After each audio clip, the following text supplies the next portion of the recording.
What's going on, guys? Welcome to the first episode of Pixel Pitch. Why don't you tell us a little bit about the game? Phelan is an action-adventure RPG. It's kind of like a surreal experience. A satisfying, cozy game. An immersive treasure hunter simulator. Is this what I think it is? Oh my god. And so I have no problem putting in $2,000 for this game. Wow. Summon reapers in the grave.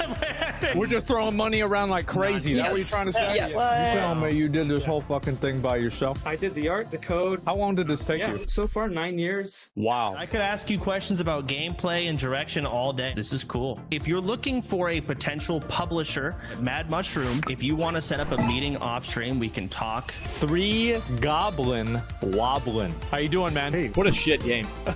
Let me try something. I did that on purpose. The lost come to find themselves. Every era introduces a new type of waste or challenge. Oh, that's sick. The genre is becoming more competitive, but this is definitely a unique take on it.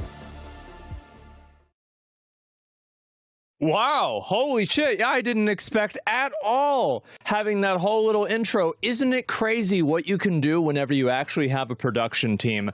Guys, how you doing? Welcome to the second episode of Pixel Pitch. And I am very, very excited about doing this. Obviously, the first episode we did went so incredibly well, and I'm just really excited to do it again. We're going to be doing a lot of the same things as last time, along with a couple of different little nuances and changes based off of feedback and what we thought would make the show run a little bit better. And so anyway, guys, thank you all very much for tuning in. And also, thank you very much. We have a sponsor for this show, Ally Bank, for sponsoring the show. Ally's goal is to become the official ally for creators. You guys like that? That's a good one. This won't happen overnight. It's a long-term ambition and a journey that Ally is just embarking on. From there, we can become better allies, see that, to the creator community, educating creators on how to reach their financial goals. Visit ally.com/creator to learn more.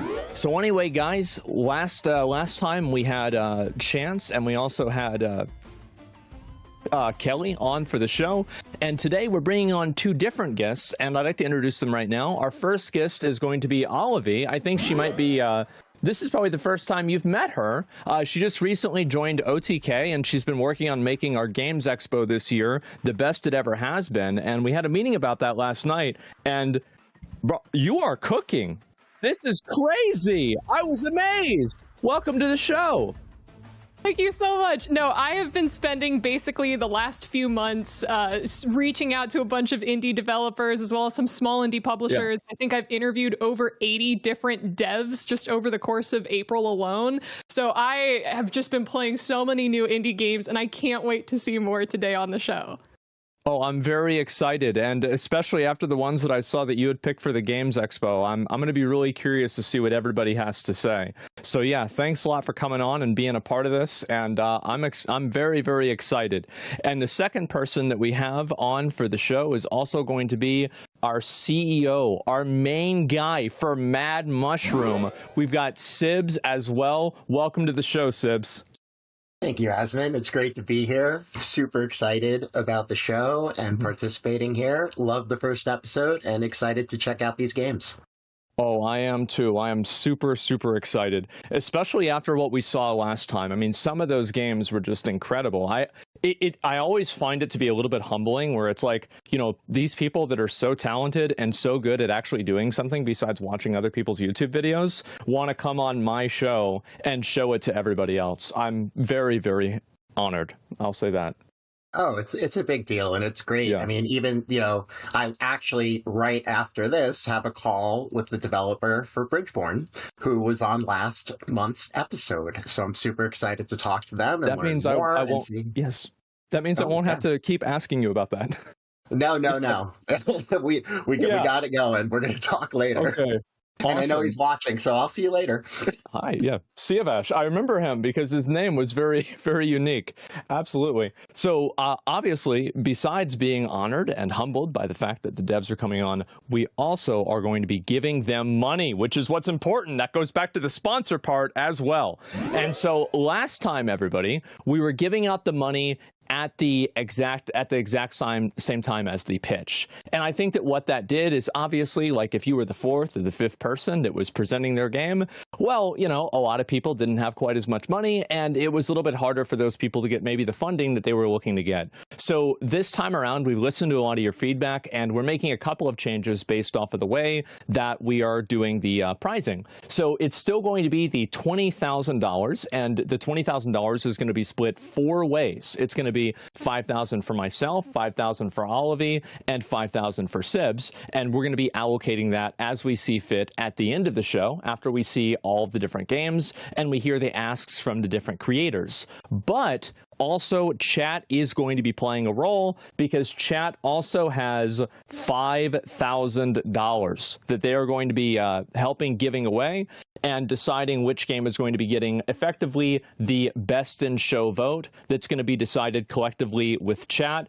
and also with the judges. So that's going to be happening later on in the show. If it's confusing, or, you know, people come in later on, don't worry about it. You might not fully understand. It's going to be explained again back whenever it's going to be actually happening at the end of the show. So this way, we're going to be able to give everybody an equal chance to be able to, you know, get their game out there and get their best chance for funding. Obviously, you know, 2023, 2024 has been pretty rough for games. There's been a lot of people getting laid off. There's been a lot of people that, you know, have had a certain level of stability that they, for example, I would say just don't have anymore. And that's one of the best things about games like this, and the best things about indie development and the collaborative development that online games can provide, and doing it with the community, is that it gives everybody the opportunity to really support the games that they love and believe in. And that's really what we're here to do today. So I feel like, guys, are we ready to get into the games? Absolutely. Yeah. I mean, I can monologue for 30 more minutes too, but yeah, I think that we're pretty much good to go. Yeah. All right. Well, let's go ahead and let's take a look at the first game. And I'd like to introduce. Do we have like names and everything for this? I want to make sure that I have everything set up and good to go. And yeah, oh, there we go. Sorry, we have notes for this. And to be honest, guys, I'm dyslexic, so I read them wrong. Today, I'd like to introduce Josh Bailey from Bean Beast to talk about his new game, which is going to be effectively a tower defense type game. And you guys are about to take a look at it, and we'll see how the game is. How you doing, Josh?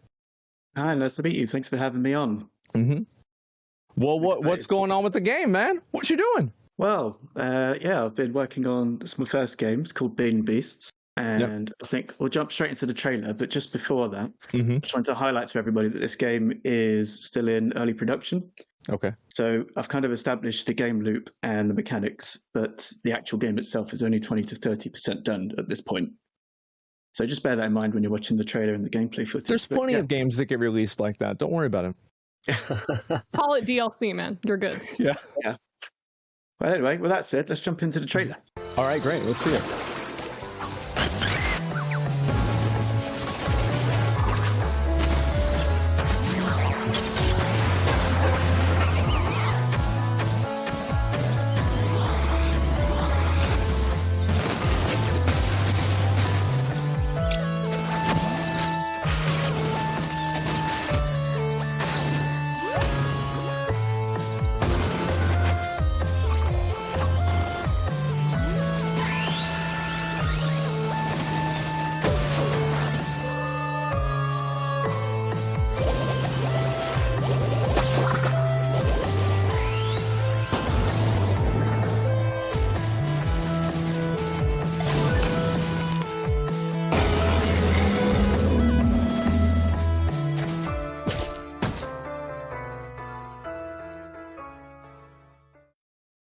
So why are you riding on the giant chicken?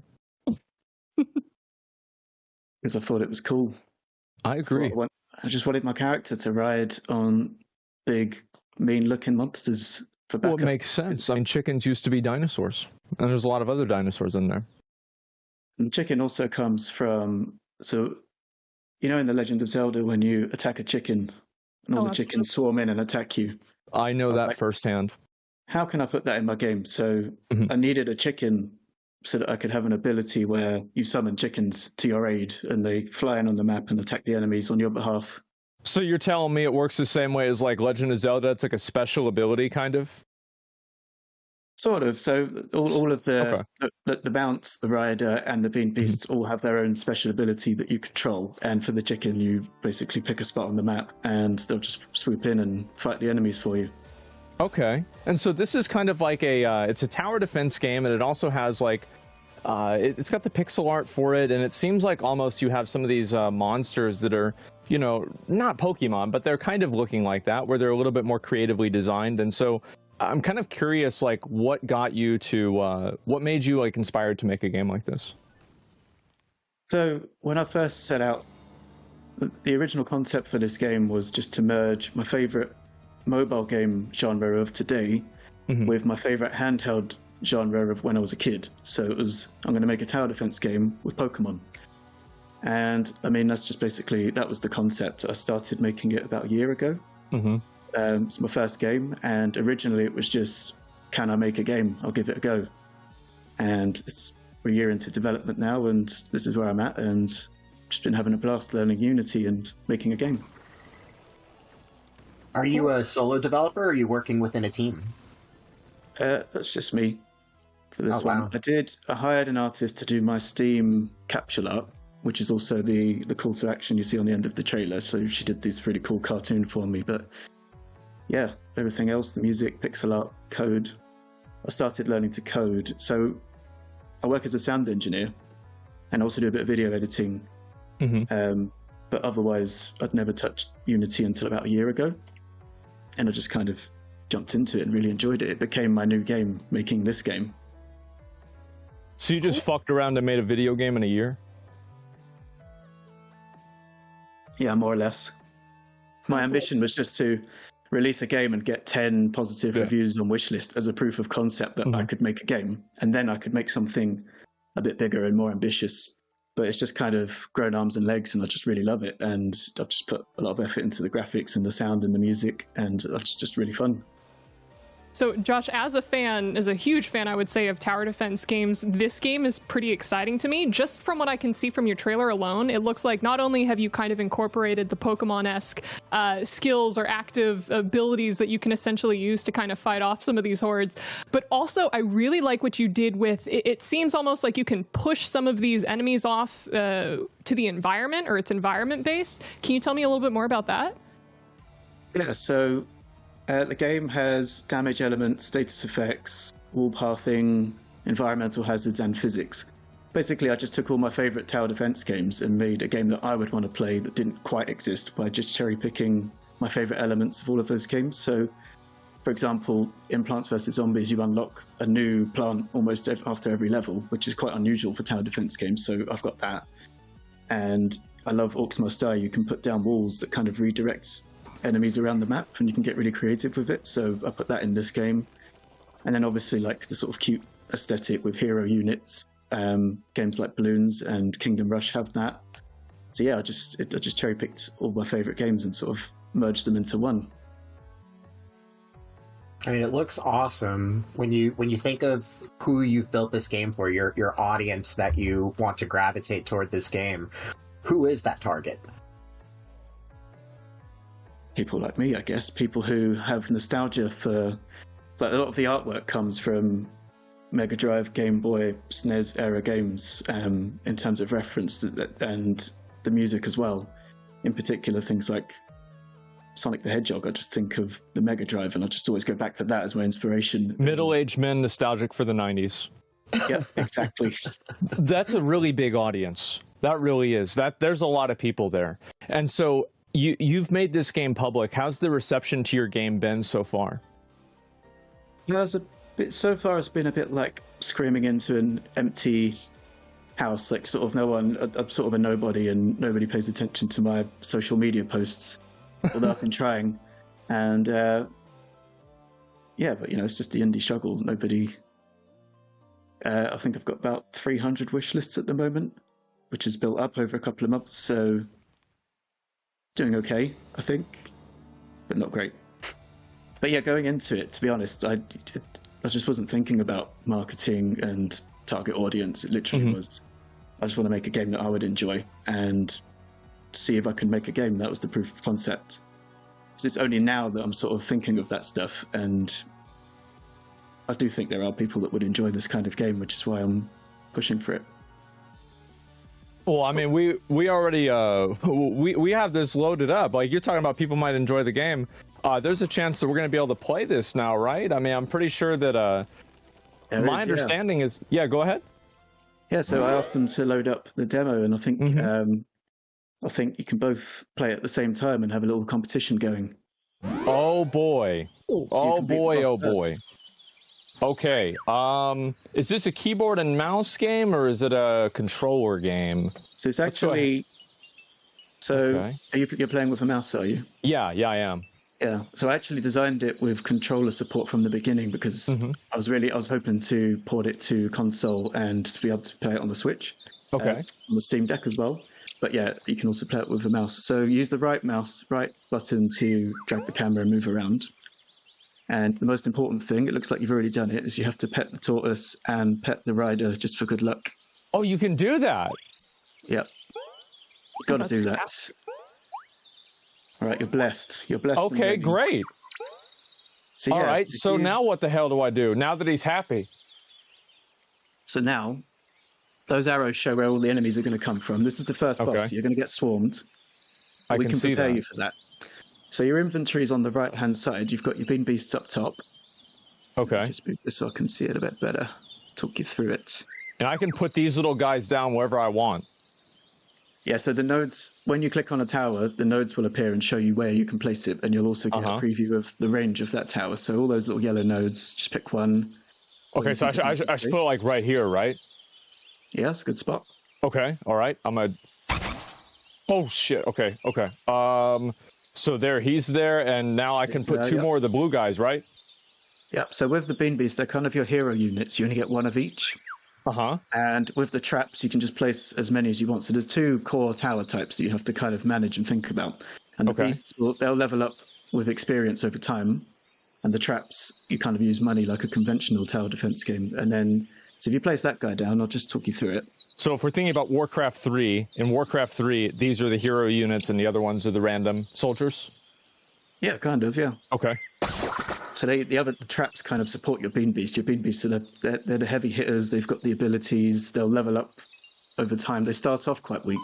So when you click on them, as you've done, you can see at the top there it says XP boost. Yeah. So you use your beans. So you feed them beans. That's fine. If you feed them beans, they'll level up. They'll gain experience. They'll level up. They'll get stronger. Once that bar fills up, it'll evolve into its next form and secondary attacks. Got it. So logically, it would make the most sense if I leveled up 1 to level 2 and then I went to the other one, right? Yeah, I mean, it's up to the player, really. As your team will kind of expand over time, and you'll have to consider whether you spread the beans out and have them all kind of mid-tier, or do you just invest all in one bean beast? They all have different attack elements that will affect different enemies in different ways, different abilities. So there's a lot of things to consider for the player. Okay. So yeah, so the traps... so that's a ballista. It can only fire in one direction, and the 4 arrows are just showing you the range of whichever direction you set. Oh, I see. Okay. So once you place it, it'll come up with a little UI, and you can click on the arrow to select the direction. Man, I think I'm going to put it right here. Good spot. So you need Is it really? Or are you just telling me that? Well, I've got to encourage you. Okay. All right. Yeah, for sure. So you see the little UI popped up, and now there's 4 directions. You have to click on which one you want. So if you want it to face down, I have to make it aim. Yeah. So click down. Okay. Yeah. So yeah, in the actual game, there's a little tutorial that will just kind of walk you through this. Well, you're the tutorial. You figured out the walls. I'm here to talk you through it, so you can just do the boss. Good. Just throw you into the action. It's more fun for everyone. Yeah. All right. I got this. Okay. So you can see you've got the walls there. You can use the walls to redirect the enemies, but if you block the enemies, they'll attack the walls. So you don't ideally want to just use it to redirect them. So you could plug that gap at the top, for example, and they'll all be forced to run all the way around to the mouth. Like this one here? That's the spot right there. There you go. Oh, I get it. Okay, that makes sense. So now you can, you can focus the enemies into a certain spot and focus your attacks there if you want. So then I should put one of these things right here that aims in this direction. Yeah. That's a good idea, right? Yeah, that's what I thought. Okay. And what's this thing for 200? What do I do with this? So that's a cannon, so that will knock enemies back. So you see the hole there, you could place it beneath the hole facing up, and it will knock enemies into the hole. Beneath the hole? So wait, you telling me like this? Exactly. No way. Okay. So yeah, it will knock enemies back, and it will hit multiple enemies at the same time, whereas the ballista's faster firing but can only hit one enemy at a time. Understood. Okay. I can only make one cannon, or can I make multiple? As many as you want. There's no limit. Okay, good. I'm going to make 2. You're just limited by the energy you have. So that's the currency you can see. In the little blue electric thing, right? That's right. Okay. So I just want to talk about abilities quickly, just before we jump into the boss, because it's going to get hectic, because the boss battles are a little bit different to the rest of the game. They're sort of like a real-time situation. The waves will just keep coming, and it won't pause, so you kind of have to think in real time. So the abilities, when you press the button, a little bar is going to appear, and then you release at the correct time to do critical damage. So it's a bit like, have you played Gears of War? Sure. Active reload? Oh, yeah. Like that. So you click the button, bar appears, release, you get critical damage, you get a big satisfying sound that lets you know you did it right. And if you fail, you get a little sad sound that goes, and you do less damage. So, you get punished. All right. The only exception to that is the ability on the far left, the little lizard's ability. You aim that one first. So you click it, then you put the mouse where you want to fire, because it's going to rain down arrows. Then you click, hold, release, and it'll make sense when you're playing it, but... Okay. I hope. Okay. All right. That sounds fine. All right. So I feel like I've got everything. Sibs, Oboli, what do y'all think? Do you think I'm ready? Am I good to go? Bro, you have so much energy left. So you want me to just go overkill with building like a bunch of ballistas? I'm not saying... You want to spend your money, man. You want to spend it. But... All right. To be honest, I thought that you probably gave me a lot because you thought I was going to be garbage at the game. So you added extra ones of these, and I assumed that it wouldn't really be necessary. But now that we're talking about it, I guess I might as well add in some more of these too. Why not? Yeah. And if you click on them, you can upgrade them, and they'll do more damage. Really? Okay. If you get them to level 3, you'll then get an upgrade path option. And for the ballistas, for example, you can turn them into fire arrows, or you can turn them into magic eyes. Shoot arrows, they do magic damage and they pierce through enemies, so there's options for you. All right. I think all that makes sense. And once you hit play, if you both hit it at the same time, we'll just see who comes out on top. Oh, sure. Count me down. All right, and I should press play right now? Yep, we can hit spacebar. Okay, let's do it. Oh, okay.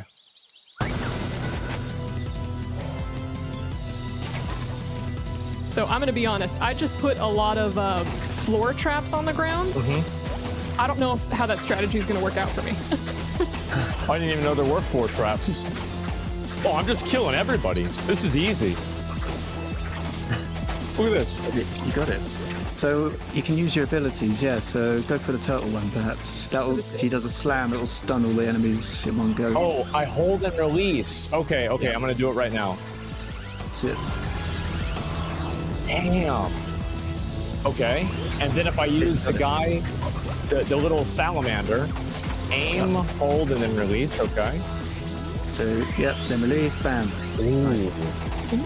Now in a boss battle, every wave, all your abilities recharge. So during normal gameplay, you have to be clever about when you use them and save them up, because they recharge slowly over time. In a boss battle, you just get to go ham and just use them as much as you please, because I see. Players have a little power trip. All right, that makes sense. Yeah, those guys just got destroyed with the slam. That slam is so good. Jeez. Okay. So the slime's using a tree as armor, so he's going to use that to sneak up on you, and if you don't... Wait, what? Oh, and so the different colors are the different elements, is that right?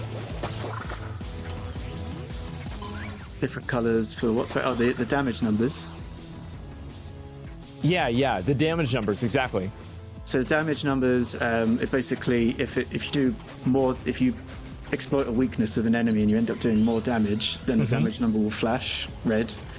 And if an enemy takes reduced damage because it is immune or has protection from that particular element, the damage number will be grey.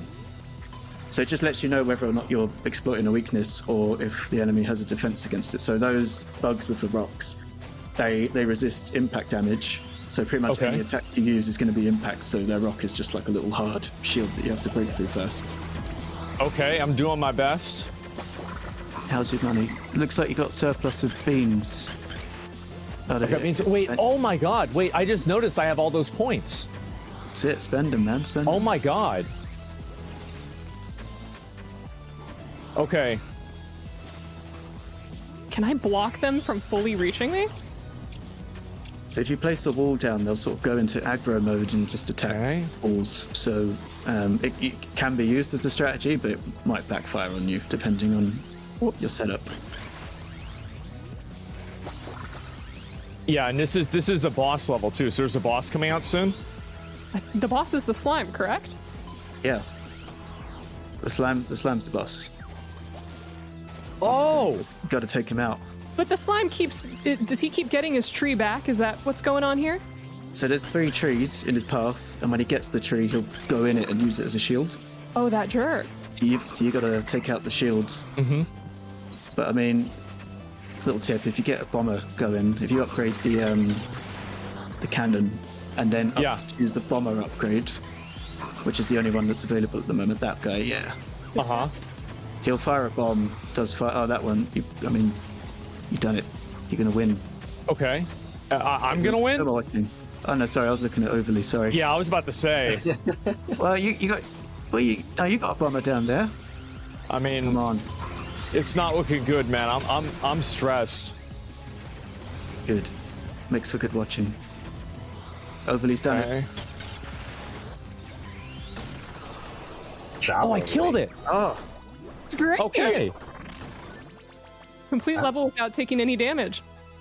Wow. Must be nice. Wait, did I get that? Ooh, did you? No. It said there should be a check mark, right, Josh? I don't know. I see that there's 3 diamonds on my side and only 2 on yours. So, Josh, that must be a bug. Yeah, something's developer broken. perspective, who came out on top here? So if you'd played it on hero modes, you would have got three gems for the difficulty. And then there's the 2 challenges. So every level's got 2 challenges. You get extra gems for doing the challenges. They're completely optional, but you then use the gems to unlock more stuff in the shop afterwards. Okay, all right. So that makes sense. So there's a degree of continual progression as well. Yeah, definitely. After every single level, you unlock something. So it'll be a new trap, an upgrade, or like one of the 2 upgrade paths for a trap, or you get an inventory slot or a power up or something.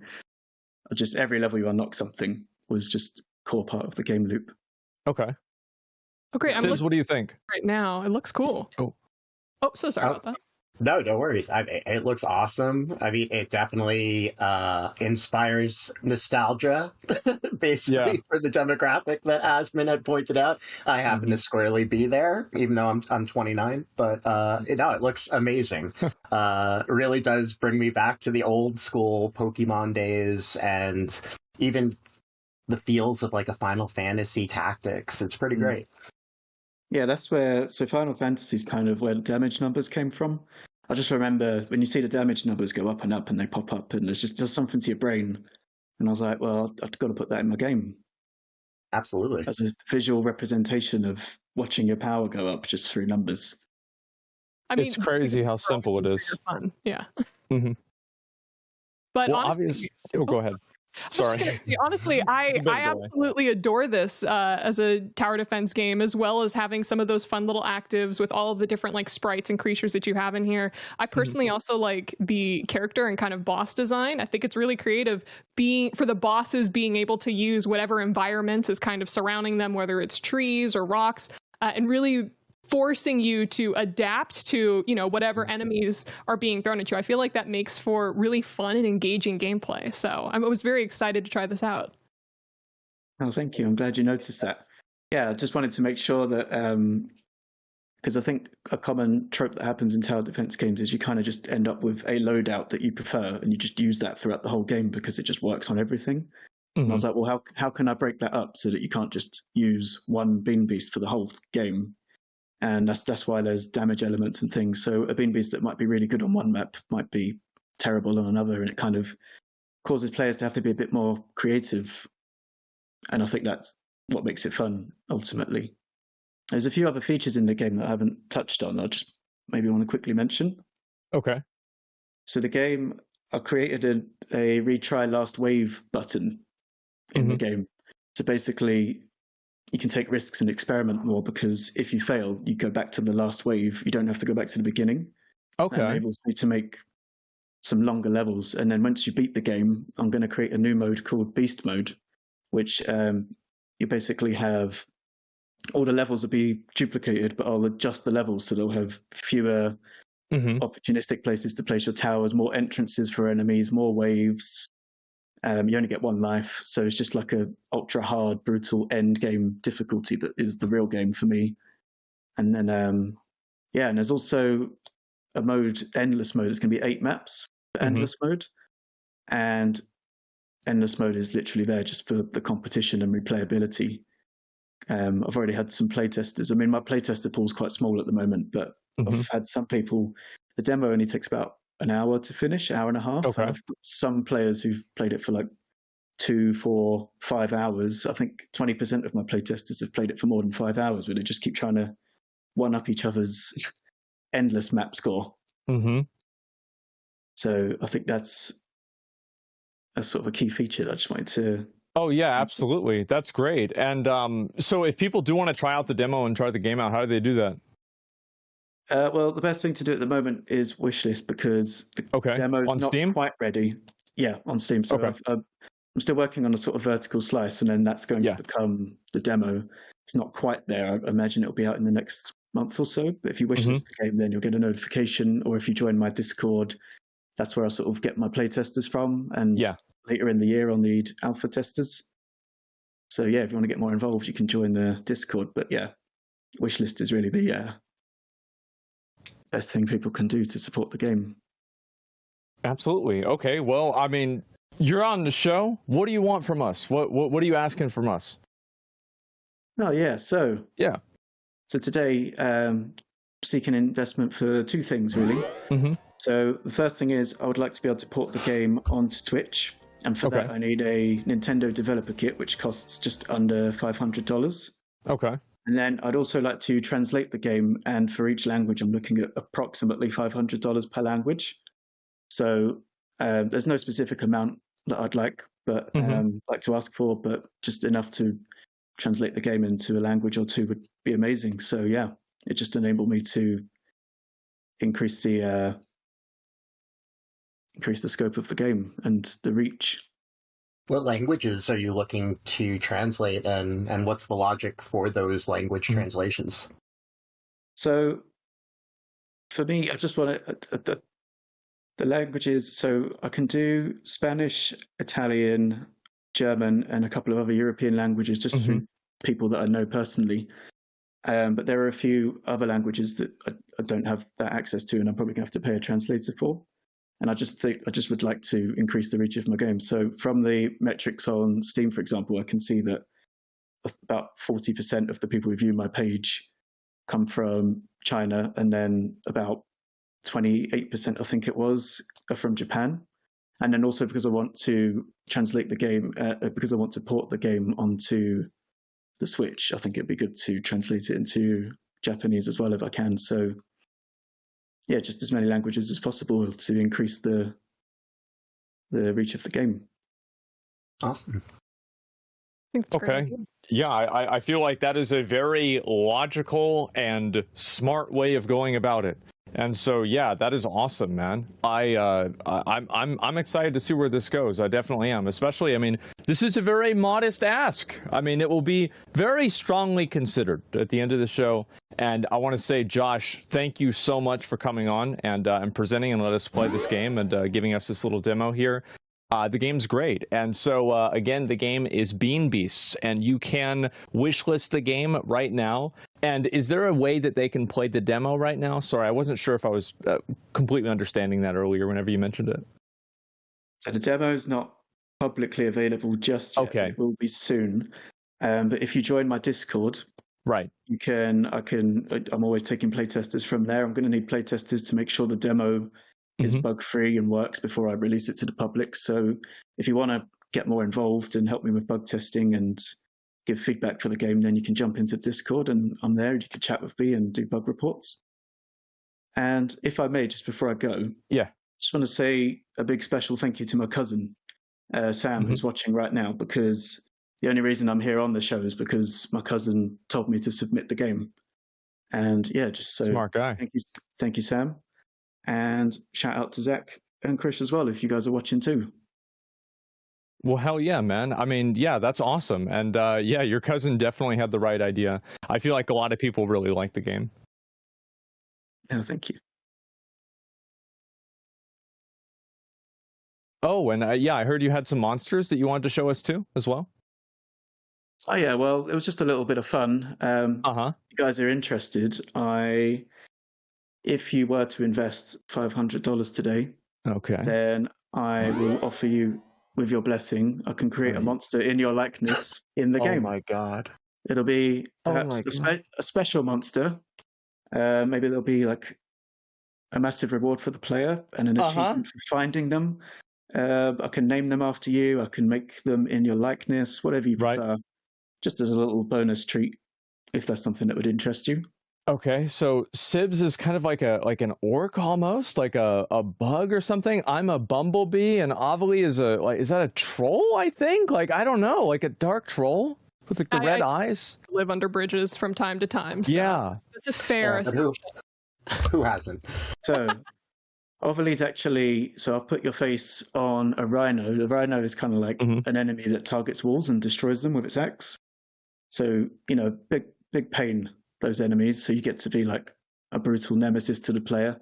Bumblebee also does the same thing, just flies in, smashes up your walls, so you guys get to be like a nuisance to the players.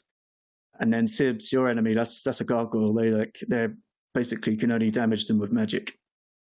Oh, nice. And seriously, it's just like me in IRL. Gargoyle damages things with magic. That's awesome. Yeah, it's great. I'm a little annoying bumblebee. I feel like there's a lot of people on Twitter who feel the exact same way.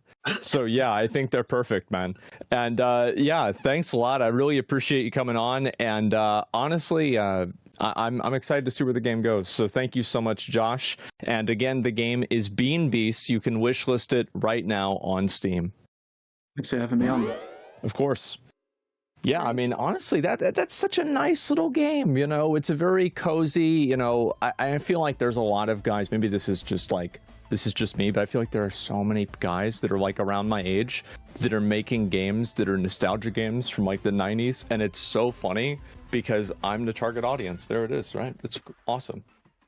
Yeah, oh, for sure. It's a big push. And I love, from shows like this, but also, looking at the submissions we get from Mad Mushroom, when I see something and then find out that it's a single solo developer that has created this, it's mind-boggling to me, just the amount of talent that is out in the indie game community. Really love seeing stuff like this. Yeah, honestly, just speaking to some of the different devs that I've been interviewing for the expo itself, I've seen a lot of like retro style, whether it's like a Fire Emblem type of thing, or, we're looking at like OG Wolfenstein type of FPS games. There's such this desire for taking us back a couple console generations and just reliving a lot of those fun games and fun moments that we had. Oh, I agree. I think that's exactly what a lot of them are trying to do. And also, like, some of them are so clean and so well designed, too. That's what's really impressive to me about it, is that it doesn't usually feel like it's, oh, yeah, we're making it like this because it's easier. It usually feels like it's a design choice that really kind of makes the game a better experience. And I think especially with a game like that, that's got, a lot of, like, nostalgia for things like Pokemon, I think a lot of people would be interested in it for sure. Absolutely. Oh, yeah. Well, we obviously have 4 more games, gentlemen. We only went over one of them. And so the next game that we're going to be looking at is going to be I can't believe I'm saying this, a space Western universe, and it is a top-down action RPG. And we've got Dimitri Bailey coming on to talk about his new game, Drake.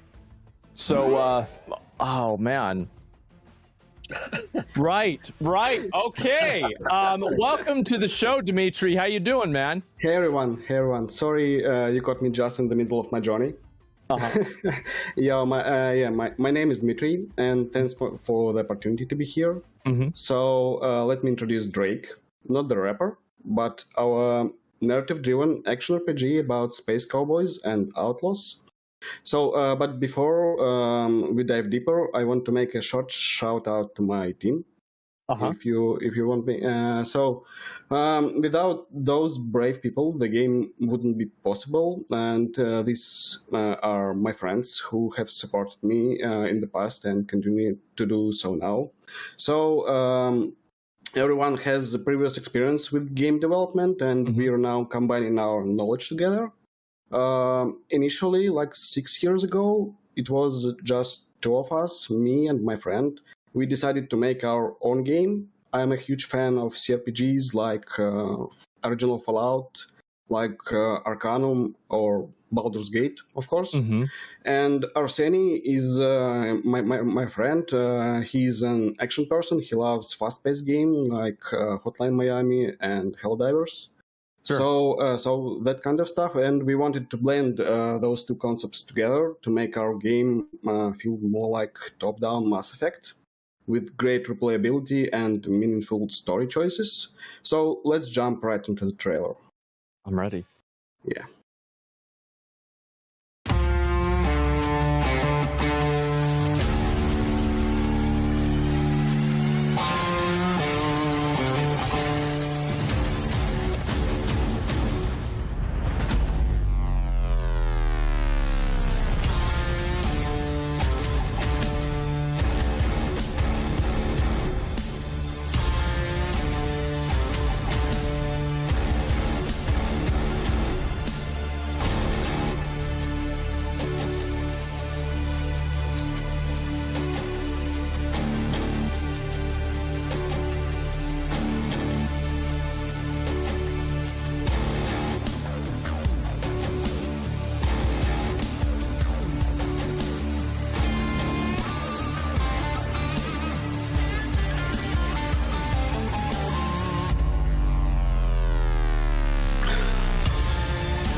Yep, that's it. So let's proceed. I want to talk more about the story and the world itself. So this game has a whole story involved within and everything. Is that right? It seems like kind of a post-apocalyptic type vibe. It's more like a distant frontier, and you're the colonists who try to live there. Okay. So it's a distant world, a planet named after an astronomer, Frank Drake. So we are like 400 years into the future, and people just started to expand the closest stars. And Drake is a world with enormous deposits of a mineral called amber.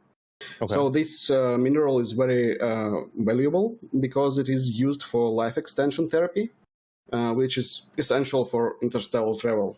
So Drake is full of prospectors seeking fortune, huge corporations, and political forces fighting for these deposits.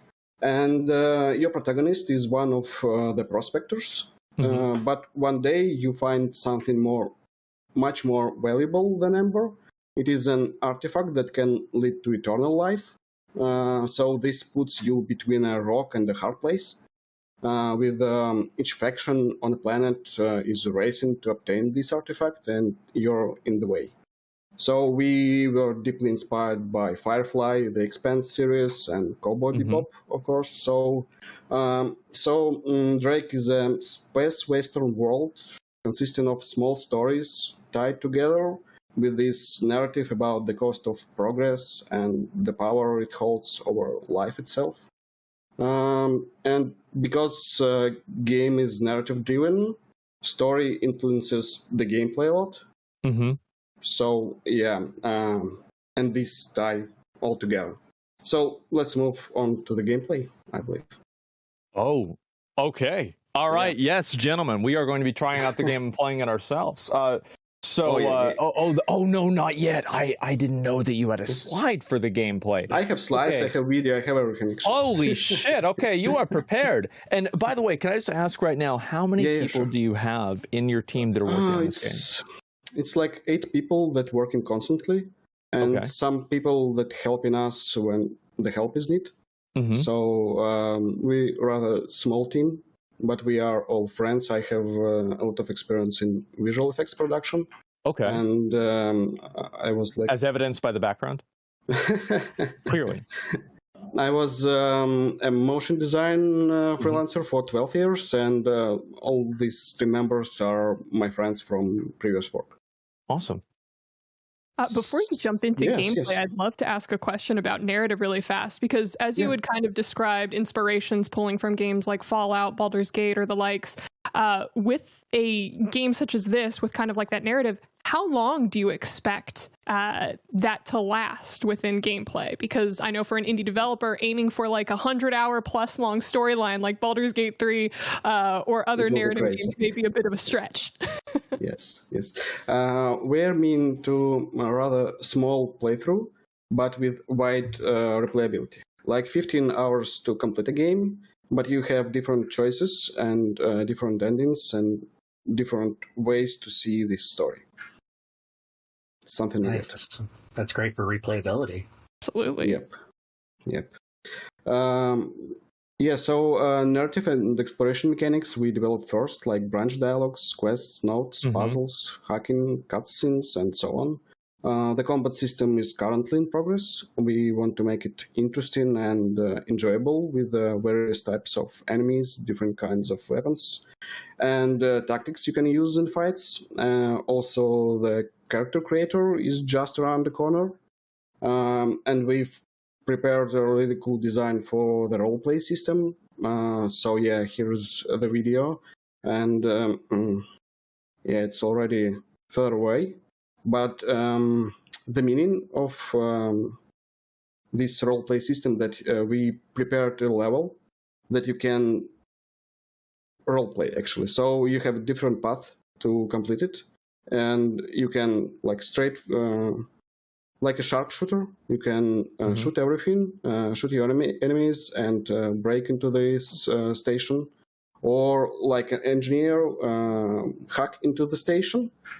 And avoid fighting with bugs, making these puzzle-solving sections.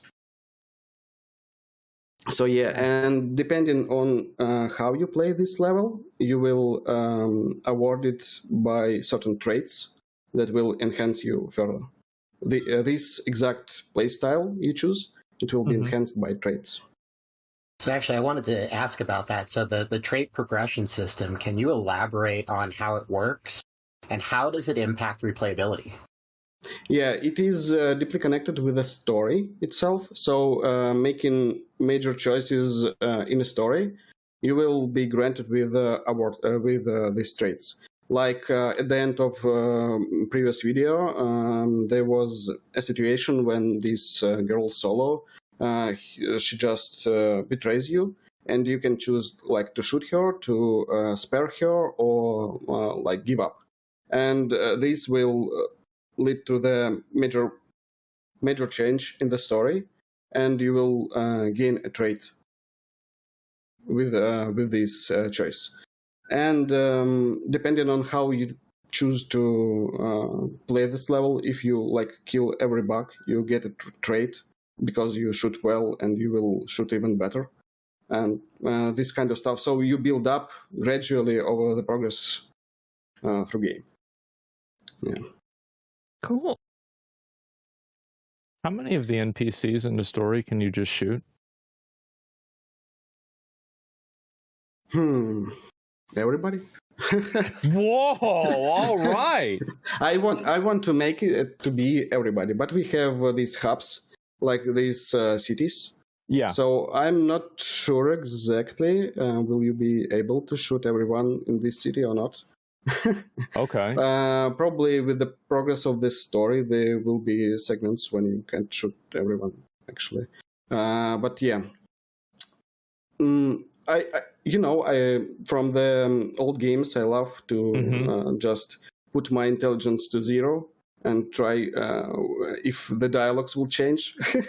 Yeah. Like in all Fallout, yeah. And I love that thing, and I want to implement the choices when you will pass the game without single shot, and the ways like when you just talking with NPCs, avoiding fights. Sure.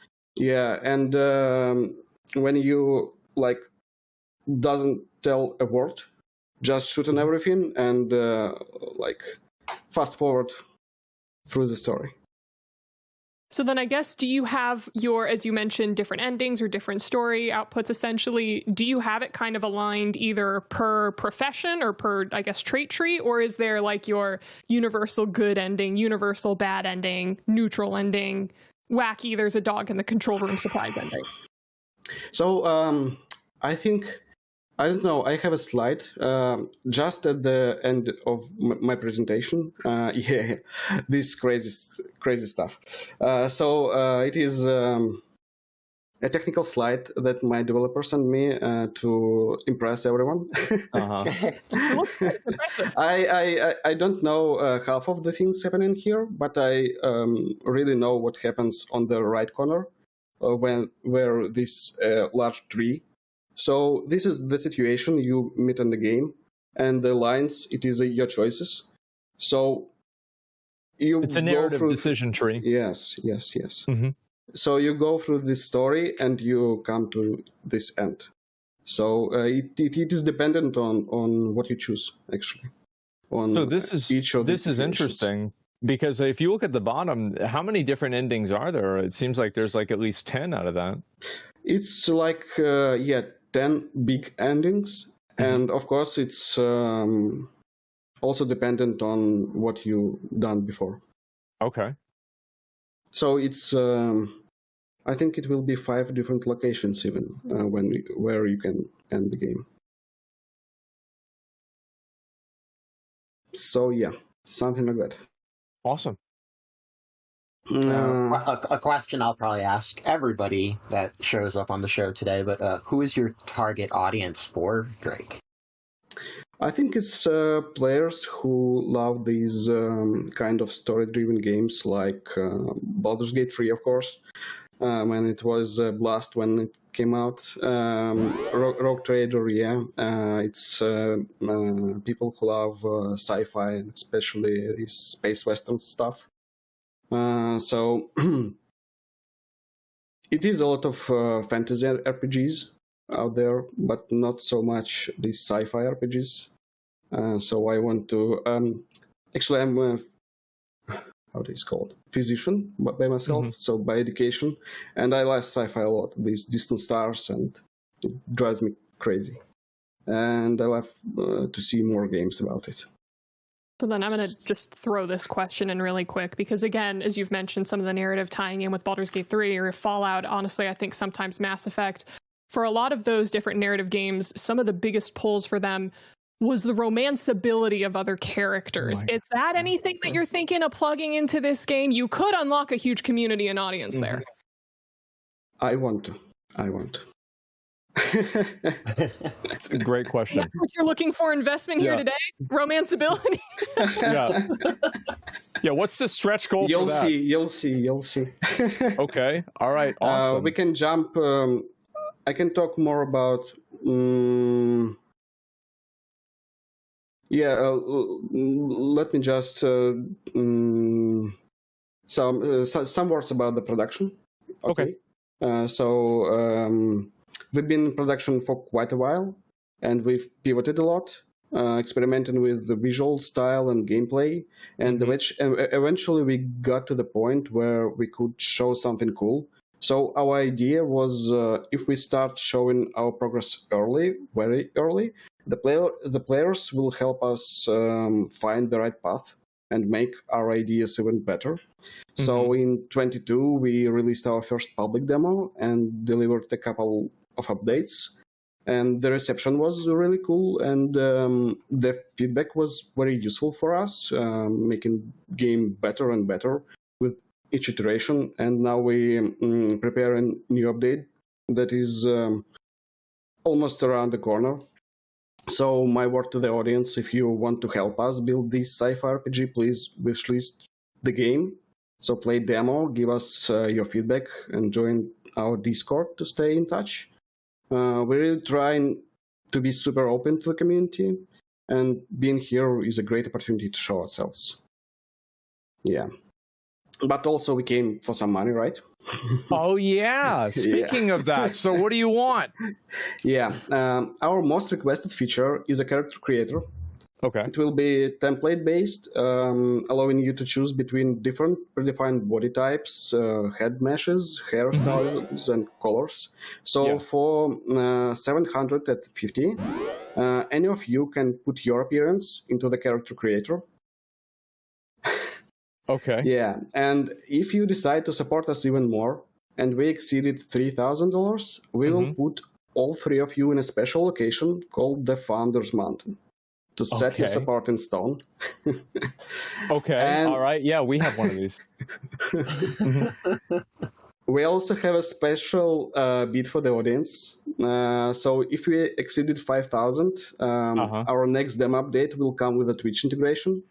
This means you'll be able to vote for major choices in a game for your streamer and bring some chaos into the playthrough, because gameplay is tied to this story, to these choices, and it will be fun to let audience to decide how you progress. So yeah, that's it. Thank you for your attention.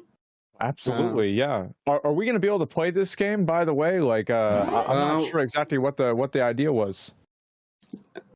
We have a demo. I don't know if you have it. I know I do. I'm not sure. Is there a way I can get directly into the combat for this? I'm not sure if production has this set up. Yeah, you can skip it. You can skip all dialogues and cutscenes and straight forward to the combat. But yeah, I want to tell you that combat is pretty rough right now. Okay. So we're working on it, but you can try. Okay, I'm just trying to get an idea. Like, so you can actually play and try the demo out right now if you just go on Steam. Is that it? This exact demo is available on Steam. Okay. Yeah, you come closer to this point of. So what happens? Because he's killing me. Away. Okay. You will die. Yeah, if you press right mouse button. You will take your weapon and will be able to aim. Okay, yeah, my and DPI. With left.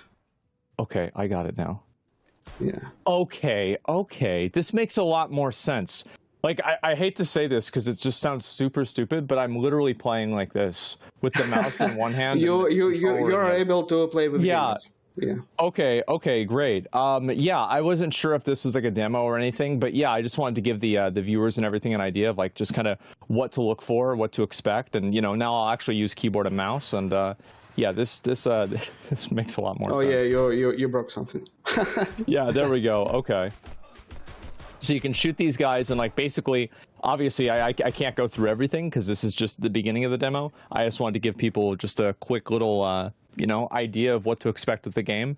And you can try this out. How long is the demo? It's like 15 to 30 minutes, depending on what. We have three predefined classes right now, instead of this whole trait system, just to show the idea. So the class you choose, it is a sharpshooter. So he's limited with dialogues.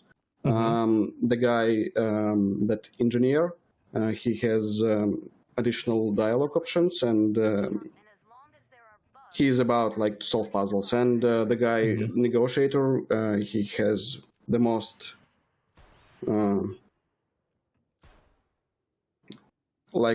he can talk everyone to death, something like that. So you can play through like 3 of them and see how different classes influence the gameplay and influence your passing level. And you have different options how you can access this station, and different consequences when you choose like to spare or to shoot her, and that kind of stuff. And what you do on the station itself. I won't spoil it much. Okay. You will try and see.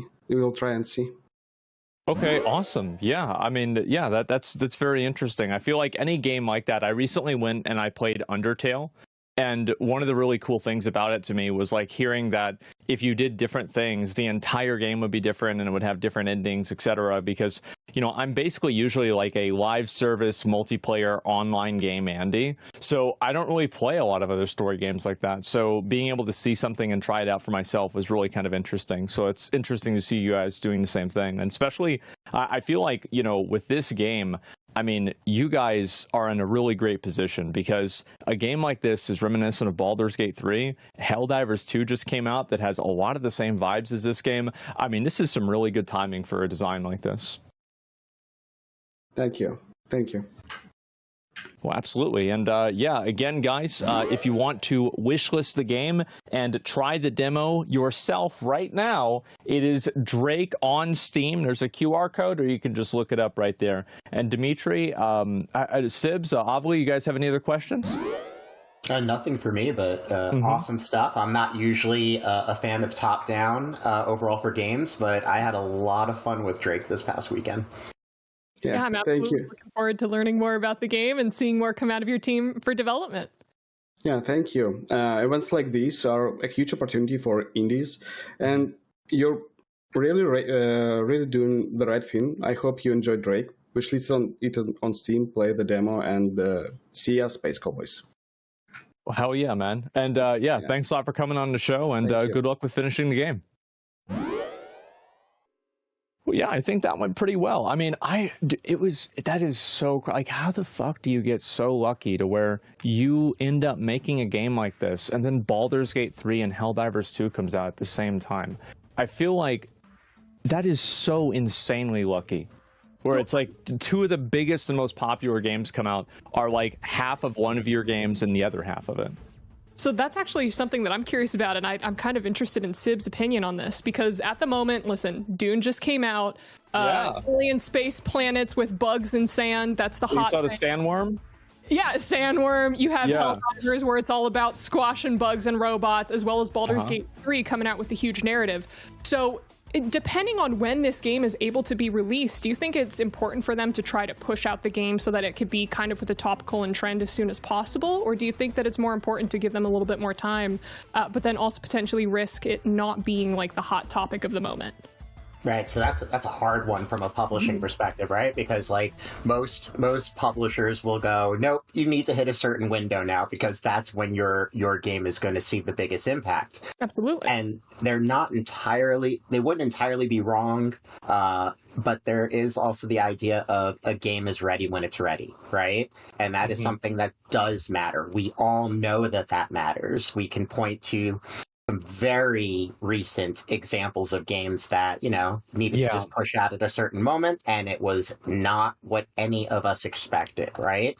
That is just not the best foot forward. It's really trying to find that mix, and if you really have to sacrifice one for the other, make a great game.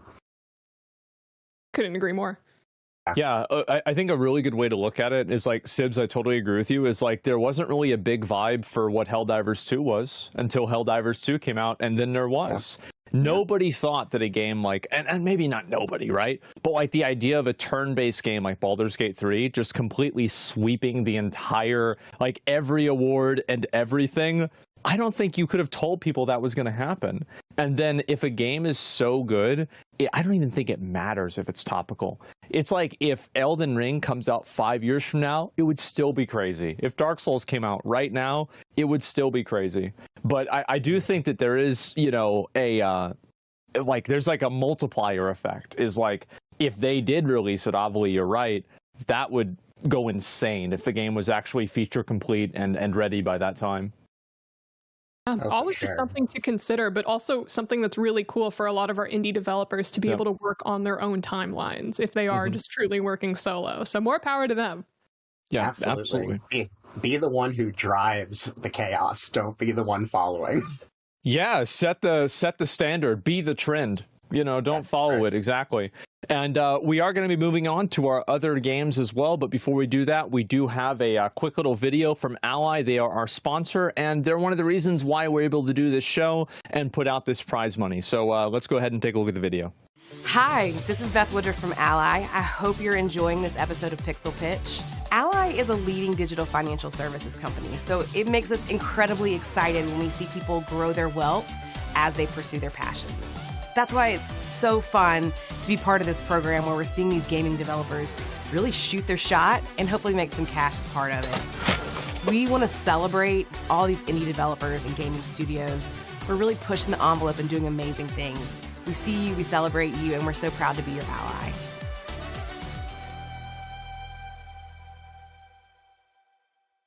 I swear to God, I am pretty sure that first soccer player that was jumping looked just like XQC. I don't know what it was, if that was intentional or just an accident.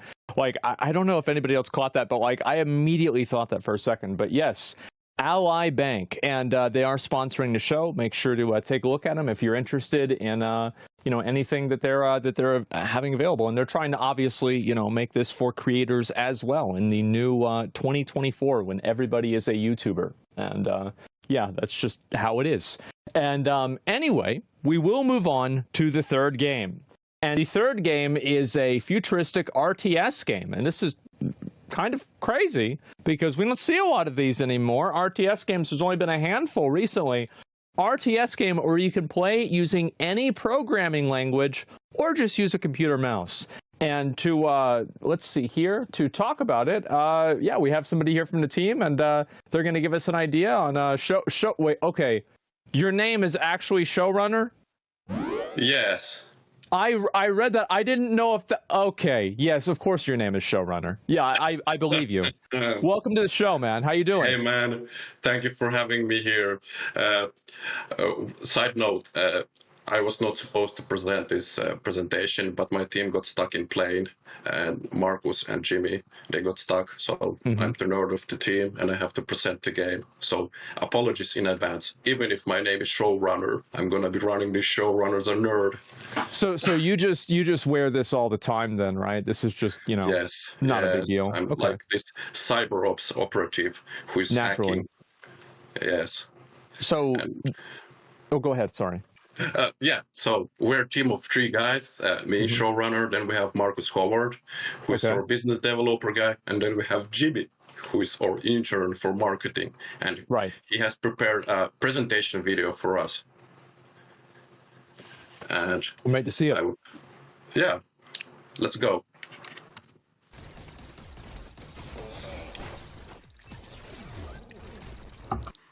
Hey everyone, let's play single player first. I'm Jimmy, by the way.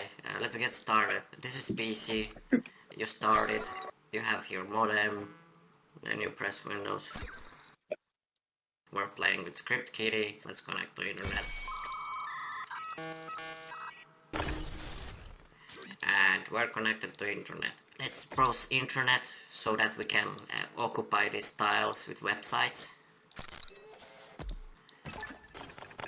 But now we need some units, so let's generate our first block that can generate different units, and here we have like 2 different ones that our script kiddie can make at the start of the game.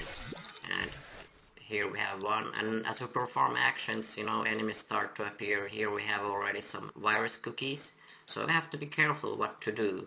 I can decide, will I make some more units, or will I get a job? I will get a job. And the match started, and we can use mouse to zoom in. Then we can also slow the speed down. It's an RTS game with turn-based elements when you perform different user interface actions. Let's take some level ups. Oh, we got some goodies. Here we have disc room. Let's buy this one.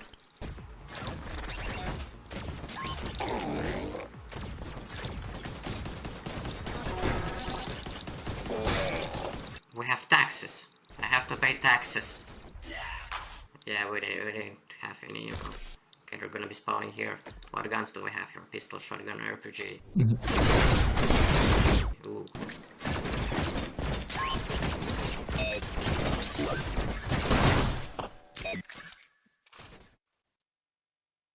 You know what this reminded me a lot of? It reminded me a lot of a commercial for Norton antivirus. It did. A McAfee antivirus. Yeah, don't let this happen to your computer. Get it right now. Yeah, I loved it, man. Oh, go ahead. Yeah. Sorry. I was just going to say, not the worst partnership opportunity for the game. Hey, yeah, there you go. Exactly. Yeah, so that was presentation that Jimmy made. I'm a little bit speechless, but let's move on. I have slides, but we also can play demo. Okay, great. Yes, and the premise is really turn-based strategy game. Any user interface action that you perform triggers real-time response from the enemy. Okay. Yeah. So this is, so let me get an idea of like what this is. Like, I'm trying to think like what's the best way for me to, I guess, yeah, Avali can play through it and, you know, we can just kind of like look at how everything works. And so this is like you're hacking into the internet and then you are, but it's an RTS of you hacking into more and more of the internet and then the internet fighting back against you, like with what I would assume to be like different firewalls and stuff like that. Yeah, viruses, different hackers. Right. You know, it's really about, you know, computer users, chat. Anyone who's using computer can be in one way or another be, you know, villain or like hero of the game. Because, for example, in the presentation you saw that, you know, Jimmy said that I have to pay taxes. Well, no, I don't have taxes. And there's like different, you know, options for you because it's turn-based game. You have to decide, will you pay taxes or not, or will you buy healing items? And these actions kind of dictate your roguelike run, you know? Yeah, no, that makes a lot of sense to me. Okay. And so what is the ultimate goal? Like, how do you win this game? Yeah, to win this game, you really have to defeat the evil AI. The game kind of explores real-time topics of, you know, because AI is currently kind of hot topic. And what will happen if one day governments will use AI for governance? So in this game, there's this one corporation that is using AI as governance, but they have backdoor. And few powerful entities can control, you know, this AI. So it becomes this kind of like hunt to destroy this AI and this corporation, and you're this vigilante. Okay. And what made you want to make a game like this? Like, what was the inspiration for something like this? I think Mr. Robot Show, if anybody watched that, I think this was kind of like inspiration for me. Initially, the game was a little bit different, but then I kind of, I don't know, it morphed into RTS game. Yeah.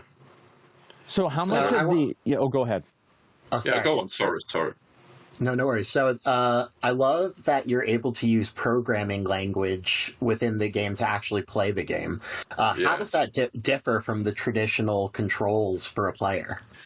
Yeah, so as we go forward with this presentation, there's going to be a multiplayer video because the game has a multiplayer. We have esports element for the game where, you know, people who have cursors, controllers, can compete against other people who may be like programmed. And programming then happens using, you know, any programming language that you might know. Wow. For example, I'm sure Asmongold doesn't know how to program, so you would probably use computer mouse. But if somebody in the chat, for example, knows JavaScript or C++, they can program. And here we see like this basic arcade for multiplayer. Okay. Nice. Cool. Yeah, and we're using the same combat engine from the single player and, you know, using it in multiplayer. The premise here is to seek and destroy. You have to destroy the enemy, which is another player. And because, you know, you're competing maybe against mouse player or programmer, you will never know really who is against you. So there's like no rules. You can write any programming language you want. Do you have stats? Because I know that your demo is available on Steam. Do you have stats on how many of your players are utilizing programming language? Yes. So a few players are using it for single player, but the programming language especially is designed for multiplayer, and the multiplayer matchmaking system is not quite ready. We're kind of testing the combat system and creating this backend to make it all work together, as you see in the video here, where we have this multiplayer portal with different tournaments. And then, loadouts that you can create for your own team. The single player experience, you will unlock different units in single player, right? And then you can use the single player units in multiplayer and, try to come up with OP build. And if it's OP, then good for you. Yeah. No plans to balance. All right, that's really interesting. Here's some programming. So is the programming, does that kind of like create use cases and like functions that the NPCs will follow inside of combat? Is that how it works? Yes. Okay. Yes. So there's like two use cases. For example, programming. You program everything. Unit formations. Then, for example, if you're a student, you can learn programming through Aya, because we're working with few schools so that they include this game in their education program. The idea here is really to create SmackDown or Raw, but for programmers, because I'm not sure there's like anything like that. People nowadays watch Teletubbies on YouTube. Why don't they watch SmackDown, or, programmers compete against each other? I'm trying to think, like, there's not really a lot of instances of that happening. I feel like that's kind of interesting concept that, like, whenever I step back and think about it, there's not really a lot of like chances of something like this going down. So this is interesting. I like that a lot. And is there like micromanaging that you're able to do inside of combat for the different units and moving them around? Yeah, you can select units, and we're currently have group selection options, so you can like select different units and position them in tactical way. But then again, as programmers become more experienced in writing their AIs, I believe using micro and mouse will be very difficult to compete against computer. Well, I would assume so. Yeah, absolutely. Yeah. And so, how far along are you in development for the game? Well, we've been developing the game for over 2 years, and I would say in maybe next 5 months or 4 months, we will get the matchmaking finally done to get the multiplayer working, all stuff bolted in. Because it's very technical challenge to combine mouse cursor players, controller players, and then programmers all, together competing. Yeah. Okay, so I've been pretty quiet as I've just been kind of playing through the game myself and trying to get an understanding. I'll be completely honest with you. When it comes to games like this, I feel like someone like me is going to go, I don't know how to program. I failed my programming class in high school, and it feels like the barrier of entry is a little bit daunting at first. But kind of once I've gotten my hands on it and I'm exploring a little bit more and I'm understanding kind of the combat as well as some of the micro and the macro, I'm starting to get a little bit more into it. So I guess, do you have anything in mind for making it easier for maybe people who aren't as familiar with this specific type of RTS gameplay, or something where, maybe not as heavy into the programming? Do you have anything in terms of helping ease them into your game? Yes, this is actually maybe I would say one of the challenges is because we're not trying to copy or follow the trends. We're trying to create something new, right? So there's a lot of experimentation and trying to find where the barrier for entry is the lowest, And of course, as the game will grow, I'm sure, there will be some YouTubers creating, instructional videos how to game can be played and so on. To parlay off that a bit, target audience information. Who was this built for? Who's the audience you're going after? Oh, this is very good question. And it's going to be probably a little bit longer answer, but initially this game was designed for gamers, like on Steam, RTS game. But then when Markus joined the project, it gained a lot of momentum in educational studies.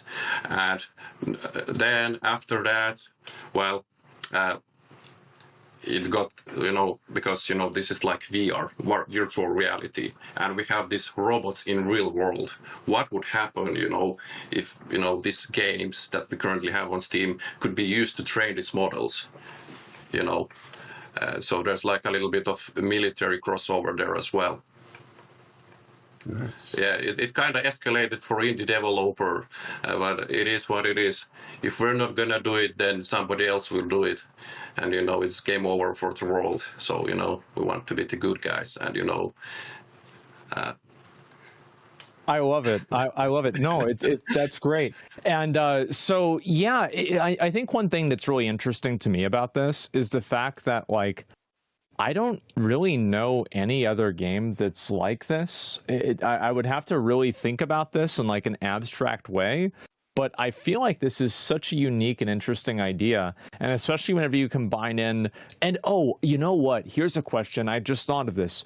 If you have the units do something, does that translate into programming language in the back end for the game? So can, for example, a player have units into, can they give them pre-assigned kind of actions that then translates into programming language, even if they're doing it with keyboard and mouse? Yeah, yes, really? Yes. There's no rules. What is the input method? For example, you could, have someone from the chat write you software that, would play on your behalf, and then you would just issue commands.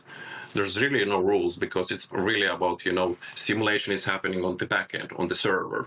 Uh-huh. And for example, you could have USB stick with the AI, and then you go on some esports arena and you're like, hey, I'm Asmon Gold and I want to compete against the best RTS player in Internet War. Then you plug in this USB stick and then you're dancing on the scene and your AI is beating everyone. Okay, I like the sound of that. That sounds great. And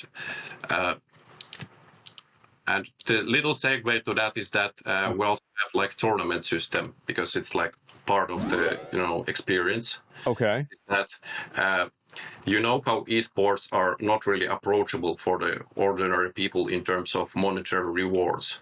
Yeah, sure, absolutely. It's 1% of the best people. Here we have this opportunity for different schools, sponsors, fund the tournaments where anyone can compete in these tournaments. It's this, back-end system, multiplayer part, where, for example, you played the game for 1 week and then you can try your luck and compete in paid tournament and win $50. Okay. Maybe you're gonna be a better guy, and then maybe this will be your job. You're gonna be competitive algorithmic esports programmer. Thing that may be beneficial is there's now quite a few esports programs that have partnered with a variety of different colleges. Riot has their own, Blizzard has their own. I know that Genji, sports organization, also has their own. So something that could be really cool, if this is something that you're interested in implementing, would probably be a partnership with one of these collegiate grassroots orgs, because I feel like they definitely be able to either give you greater prize funding or even just be able to expose your game to all of the different computer programming courses that are either in high schools or colleges and the like. Yeah, that's true. But games like League of Legends and StarCraft, they don't really translate well to the job industry. No, not really. Of course, not exactly that. Yeah. But more of maybe the job situation currently is kind of it's not good. So I think getting valuable skills through gameplay could be actually quite valuable. Oh, for sure. I mean, programming. When I was in school, programming wasn't a thing, right? And now, from what I understand, middle school, high school programming is very much a part of the curriculum. Being able to leverage that within an environment like IAH really feels like that could be a huge win for school programs, but also for a game like this. Yeah. Yeah, I like the idea of it having like an educational component and everything, built into it. I think that's quite interesting. And obviously, you're on the show. What do you want from us? Yeah, sure. So let's put the next slide. And our ask is like, from the judges is that we would like to ask for 3 to 5K so that we can fund some of the school tournaments. Maybe it's going to be some university or, lower degree school for younger people to learn programming. And then, of course, from the chat, we ask so that, they wishlist the game. And if they want, they can also vote for us so that, we can create public tournaments for the chat. Yeah, for sure. And where can somebody try out this game and play it themselves? On Steam. We're actually not really using social media. We have Discord, but on Steam, IAC Internet War, we don't really want to feed algorithms any further on social media. So we're like this undercover, hidden, and we're just slowly going to grow.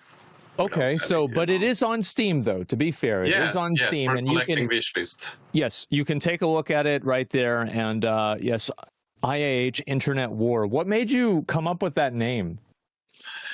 It's really maybe like about the memes, because we have so versatile internet. Yeah. If we switch to the because there's a lot of opportunities to develop scenery in internet. So you can pull different images from different social medias to create these versatile environments. So this was really like that. Yeah, I could see that. Well, great. I mean, I think this is really interesting, and the whole component with having student tournaments and everything is really unique and interesting. I like it a lot. So I want to say thank you. Showrunner. Oh my God. Okay, yes, Showrunner, thank you very much for coming on the show and sharing your game. IIH Internet War. You can take a look at it and wishlist it on Steam. Thank you very much for coming on and sharing your game. Thank you, man. Thank you for the opportunity. See ya, guys. Absolutely. That's such a cool idea. I'm really kind of surprised because a lot of games, it's I can see this game came from that, this game came from that. This one is what the hell? Yeah, what is this? It's unique. It's really unique. Taking programming and RTS and combining them into one unified experience. Yeah. I would have never thought of that in a million years, and it makes complete sense. It does. I tinkered around with it for a little bit as you guys were talking, and like I said, the barrier to entry feels a little bit high at the beginning, but if they can find a way to just maybe super dumb it down for people who have no idea what they're jumping into, I feel like it could be an enjoyable experience for a lot of different people. For sure. Yeah, especially if you give a way for people to kind of get eased into the programming of it, and I think that's really, because I feel this is something that I think a lot of RTSs kind of need in a way, is that this is why I think RTS kind of fell off a lot, is that there's so much individual micromanagement that needs to happen inside of each match that unless you're at 140 actions per second or actions per minute, you're just going to get outperformed and outcompeted by somebody who is. So being able to have, I know Stormgate that's being made by Frost Giant, they're doing the same thing where they're trying to create these use cases that are effectively programming loops that happen, right, that the units are assigned to. So just being able to take out the middleman, and yes, you actually do just literally program it. That's very interesting. For sure. I agree. And gentlemen, we do have 2 more games, and I'm kind of curious to see what this next one's going to be. We've gotten it, kind of all set up and everything like that. And I do want to say too, guys, we are going to be doing all of the investments and everything at the end of the show. This is a response to feedback that we've received, and hopefully it's going to be a little bit better. This show is a work in progress just as much as a lot of these games that we're looking at are. So keep that in mind, and any feedback that people have, we will absolutely be taking into consideration. So the fourth game that we're going to be taking a look at today is Loya, and you're going to explore, survive, and build walking bases with, I'm reading this right now, I can't believe I am, with cannons to fight giant monsters in this unique multiplayer open world game. Okay, well, I've got some questions, and today we have Joyan here to give us the answers. Welcome to the show, man. How you doing? Hey, thanks for having me. I'm doing great. A little stressed, if I was fully honest. Cause, yeah, I bet. Yeah, that's a unique opportunity. But yeah, I'm super excited to show you my game. So yeah, let's get started. So I'm Joyan. I'm 33. I live in Paris, right? And I work as a senior software developer at a tech company right now. So I've been working on my game for the last 6 years, mostly during my free time. And today I'd like to show you Loya. So Loya is a multiplayer open-world survival crafting game where you can build giant walking structures to explore the world and fight monsters. So yeah, let's look at the trailer, right? Yeah, I want to see it.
I'm gonna be honest, man. Like at the beginning, I was like, oh, this is cool. It's got like, you know, this like weird, like high-tech version of like the old, I think it's like Baba Yaga that has the moving house that moves around. And so it's like, oh, that's kind of cool. And then there's a giant fucking dune sandworm, and there's a golem boss that has like a whole health bar and everything. That's crazy. So what's the scope of this game? So basically, I've put a bunch of mechanics in this game that I enjoy, right? And like I'm a big fan of Valheim, like definitely. I don't know if you see the relation here, but oh yeah, I was like, yeah, we probably need something more, right? So what if we mix like a bit of Zelda and a little bit of all the moving castle, because I'm a fan of Ghibli movies, right? That's how I got the ideas. And even a bit of World of Warcraft, right? Because there's dungeons as well. So yeah, there's a bunch of mechanics. We can talk about, I don't know, maybe we could talk about the walking bases. That's how I was planning on doing this. So yeah, basically in Loya, you can build on the ground or on a platform that has legs, right? So those platforms can be controlled manually, or you can set a destination point, as you saw in the trailer when I'm running with my base. Yeah. You can burrow your base to regenerate energy. So there's a whole energy system. You cannot just move around for free. So when you walk, when you place turrets as well to defend yourself, or when you fly around, because as you see here, the base can fly. And yeah, you also have a supply limit for base size, because otherwise you'd be able to build all sorts of weird things. So yeah, there's also a tilting mechanic. Like if you build too much thing on one side, it's going to tilt. As you can see here, it's not fully straight. And yeah, you also have a core that you use to upgrade your base, and that's how you unlock buildings. A bit like in Valheim, I think you have the workbench that does this. Yeah. Yep. And you can also raise your character's max level when you upgrade your base. And also it's going to increase the max supply, which was limiting the base size. So yeah, that's the working base mechanic. Is the world procedurally generated, or is it curated and crafted by yourself? Yeah, so I'm not talking about it because I think players don't really care, but actually it is procedurally generated, right? And it's a mix of both, because for example the big tower that you see behind, which is also a dungeon, I've placed manually, but most of the world, because it's a gigantic world, so I have to do it procedurally, especially placing like trees or grass or everything like that, or even spawning monsters, is biome. So it's based on biomes, basically. Right. And so it's a mix, right? It's a bunch of hand-placed elements and procedural. How big is the development team? So it's just me. I'm a solo dev. So I've been working on this for like 6 years, right? And it's mostly thanks to the procedural tools I can do this myself. Because that's a bunch of things to do, right?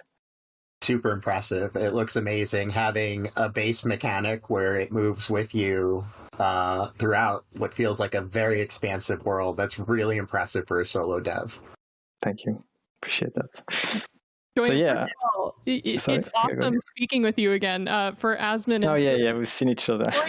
Actually spoke because he also applied to the OTK Games Expo, because look at this game. It's absolutely incredible. I can see that. Yeah. And just from the conversation that we were having, Joyan, I think it's funny and then also great, because I think you and I were both blown away about the game and the potential of this game, and understanding that it wasn't quite there yet in terms of announcing something fun with Expo, but to have it on Pixel Pitch, where you can show off your piece, get a lot of more interest in it. And I believe you were saying something along the lines of you were looking for more playtesting, or you were looking for more user feedback as you were kind of building out each individual biome and vertical slice. So have you been able to make any more headway since our last conversation?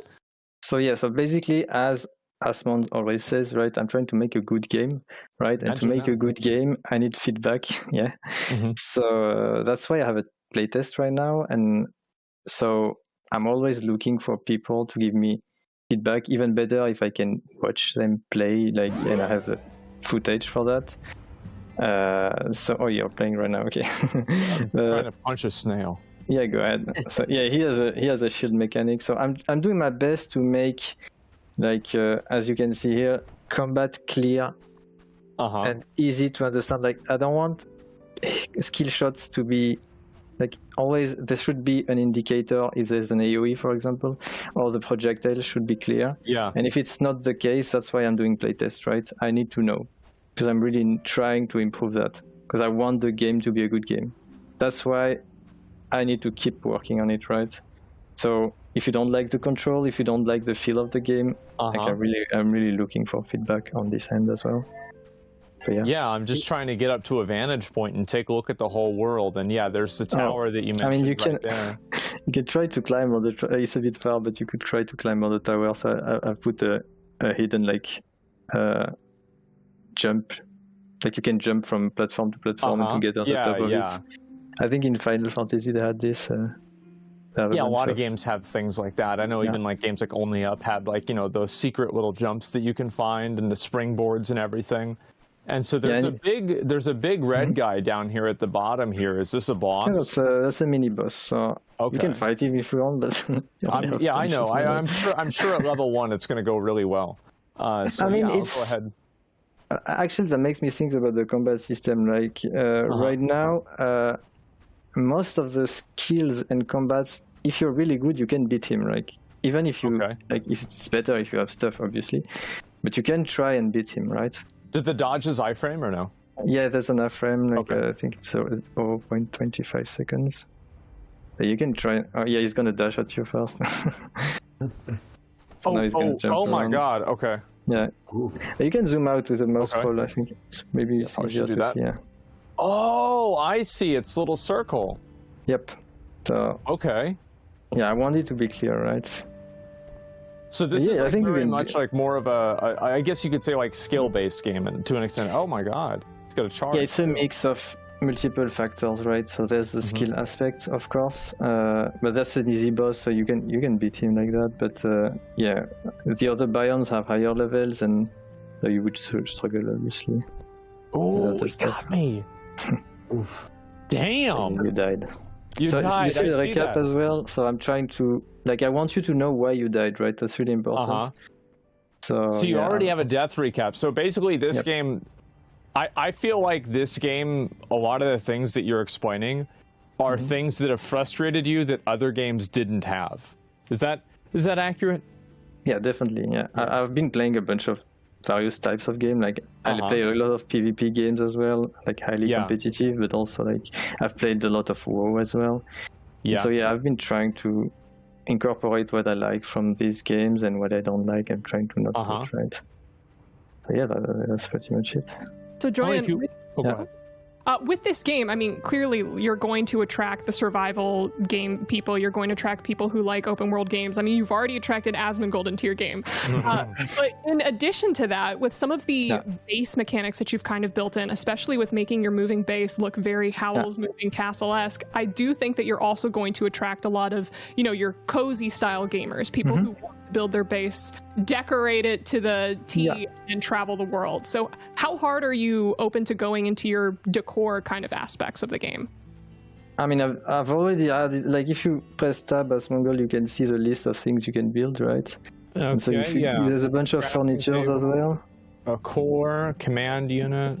In the categories, there's a bunch of things here. So if you want to customize your base, and you don't know them all yet because they can be unlocked, right?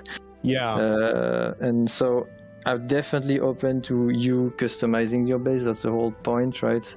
So I want to add more things, of course, but there's so many things that I need to work on. Yeah, definitely that's the way I want this to go. Joanne, can you explain the multiplayer aspects of Loya? Like how do players interact, cooperate, or compete? So right now, Asmongold is in a local server. Even if he's playing solo, like you could join his game. Well, I don't know if we've set up this, but in theory, if you have a friend like on Steam, you can join him. So everything is designed to be played multiplayer here. So you have a group system. You can group with your friends and just go and adventure together, right? That's the point. The dungeon system also adapts to the group size. So I'm not sure if I should do a system to adapt the boss's HP. Depending on the group size, that's still something I'm thinking about because there's pros and cons, right? I'm not 100%, like I'm thinking about it.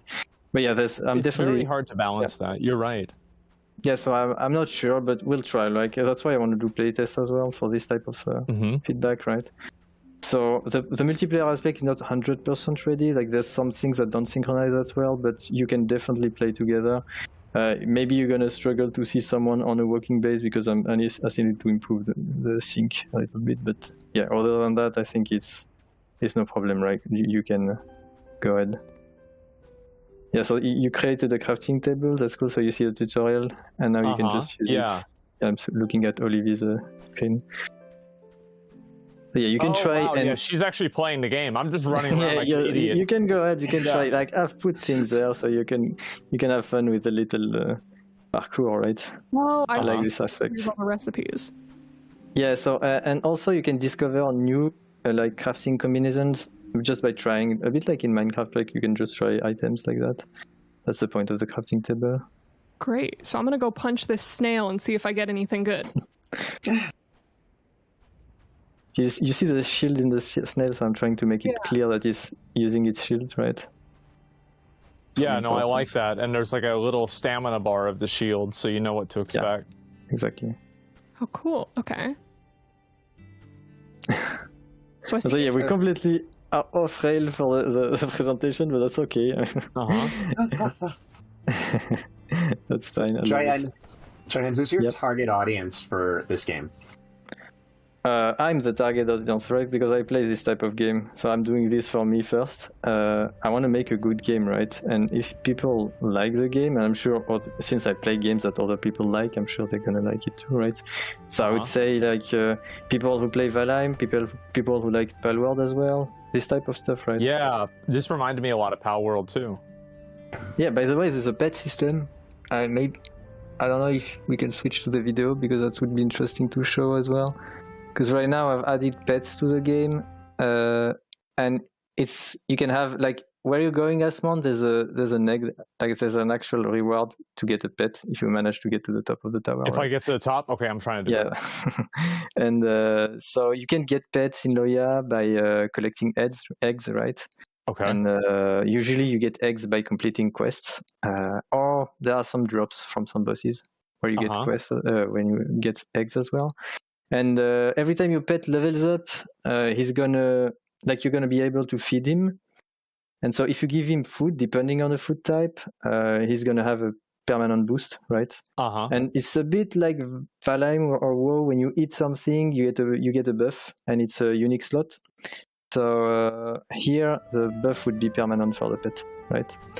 And I think that was... yeah, you can mount some pets as well. I think we saw it in the video. So you can ride them around. Can you have more than one pet at a time? For now, only one, because I'm not sure about the balance of this, and especially in dungeons, because my dungeons are very controlled. Like when you enter dungeons, you can only choose a specific amount of items that you can bring with you, and only specific types of items as well. So you're going pretty high, right? So far, yes. He's gonna make it. Yeah, that's good. About that. But yeah, so that was the thing about the dungeon. Yeah, the types of items that you can bring with you. We have a video with the dungeons here, so you can bring eggs as well, or weapons, or consumables, and they all cost a specific amount of, like, it's not really money, but like it's just to limit you in the amount of items that you can bring with you. So if you bring a pet with you in a dungeon, for example, you're gonna have less consumables or anything else, right? I think that's the whole point. In a different way. Exactly. Okay. I think balance is really important. As you see in the video here, I'm just choosing a specific amount of items, and then I'm in the dungeon. So yeah, there's another mechanic, I think, which is related to the working bases, and is related to when you explore the world, which is, I think, very relevant here, is that sometimes the monsters will attack your base, right? And when they like do, a raid, yeah. Exactly, it's a raid. That's what you see in the video here. So there's going to be a bunch of monsters that will attack your base, or bosses. Like sometimes it's a big bosses, like the big snail. Here. And so you have to build defenses in your base to kind of adapt to the different types of waves that will attack you. I mean, you don't he's have getting to fucked up, man. I've put too many towers, but yeah, you can even move around with your base, like, and have turrets, just like this example. And so yeah, the idea is that the raids are also controlled and balanced related to where you should be in the game. So they really are triggered when you complete the tutorial, for example, or when you walk somewhere specific. And there's also an interesting mechanic that I think I didn't put in the presentation, but I think it's really important. It's like when you lose your base and it's destroyed, you can save it before. This way you can restore it. Like, so you save like a blueprint of it, is that right? Exactly. Like if you look at the world map, Ovilie, I don't know if you can press the M. Yeah, if you see the crystal down, yeah, that's a save point. So if you go to that save point with your base, so you don't have to go now, but basically if you went there, you could have made like a blueprint of your base that's saved, and if you give it the right components, you're going to be able to regenerate your base. That's going to save you the time to redo it. And since you don't lose the components when your base is destroyed, you can just pick them up and redo it, right? Because I feel like it's very frustrating to have to redo the base all the time, and I think that's also part of There's a game that I played recently, yeah. Once Human, that did the exact same thing with blueprints. Man, that was just amazing. Like, after I saw it happen for one game, it was like, yeah, this should just be the norm. I definitely agree. I didn't know they do this in Once Human, but yeah, I definitely think, that's a good idea. You can go back from here. I know. It's not over. Is bringing back the MapleStory jump quest vibes. Just pure frustration. Wait, can you go back from here? All right, I think you should. Yeah, you can. Okay. Yeah, I'm good. But yeah, so that was the raid mechanic, I think, which is an essential aspect also of the game, because it incites you to think about how you're going to design your base, how you're going to put towers, how many towers you're going to put as well, how do you handle energy. Like there's a bunch of things that are related to that, which I think are very important. One is easy. Yeah, there we go. Holy now shit. You have the hard jump. Oh, it's gonna come soon. This is the hard one? Not yet. Almost there. Oh, fuck. Okay. But yeah, so let me look at my presentation. I have to think what other things I wanted to talk about. I see. Yeah. Okay, here we go. Yeah, you have to get there. There's only one chance. I see that. No. Well, Yeah, you fell all the way. That's the way it is. Nice try. I tried. That's hard. That's hard. Yeah, that's the point. You have to try again for this one. Yeah. So there's a last mechanic I wanted to show. We have also, I think, a video for this, which is the forge and the crafting mechanic. I've created a small mini game in the game, which is like when you place a forge in your base, you're going to be able to create weapons and armor, obviously, by forging them. And their stats will depend on the ingredients you put. So you have base ingredients like metal that you have to put there. And you can also try different ingredients to know what type of stats you're going to have. And when you start forging, you have a mini rhythm game. And the score that you get here will define the quality.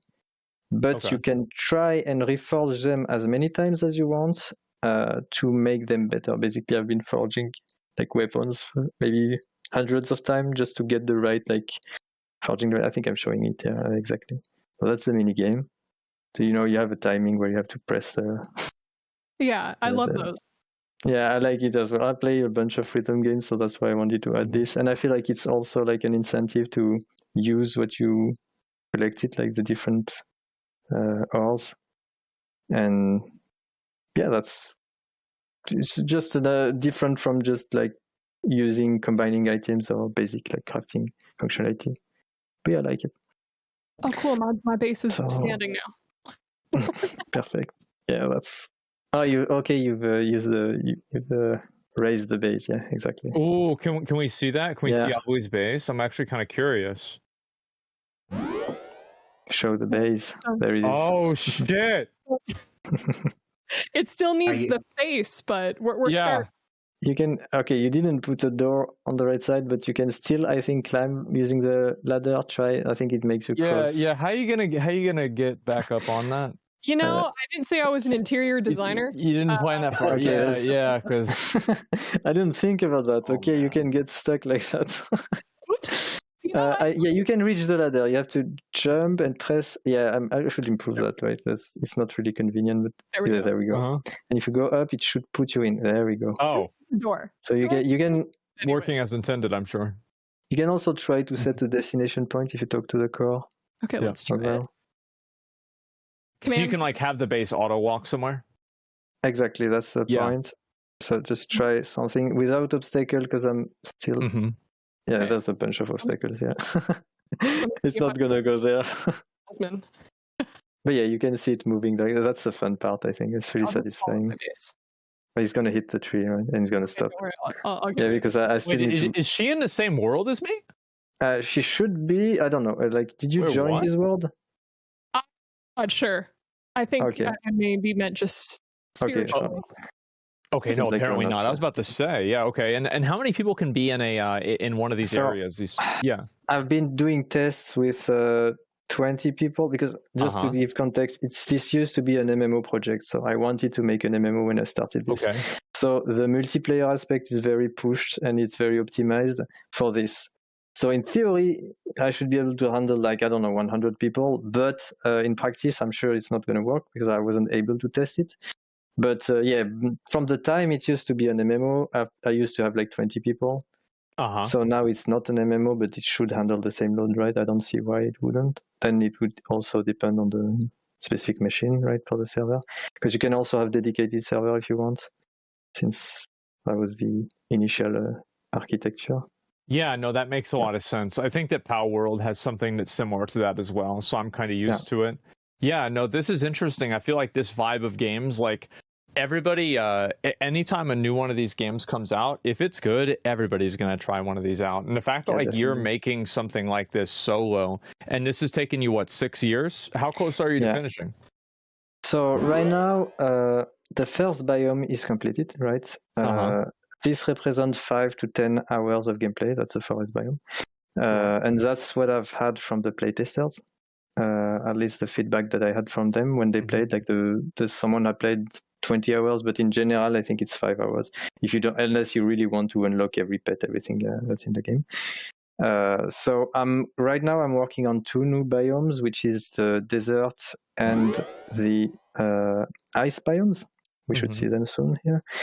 And these biomes have a lot more puzzles as well. I think that's because I like this type of stuff in desert biomes, right? They also have the new bosses, like the giant worm thing that I want to. I want this to attack your base, right? I really want you to find ways to avoid it, or if you fight it, like when you have the ultimate upgrades.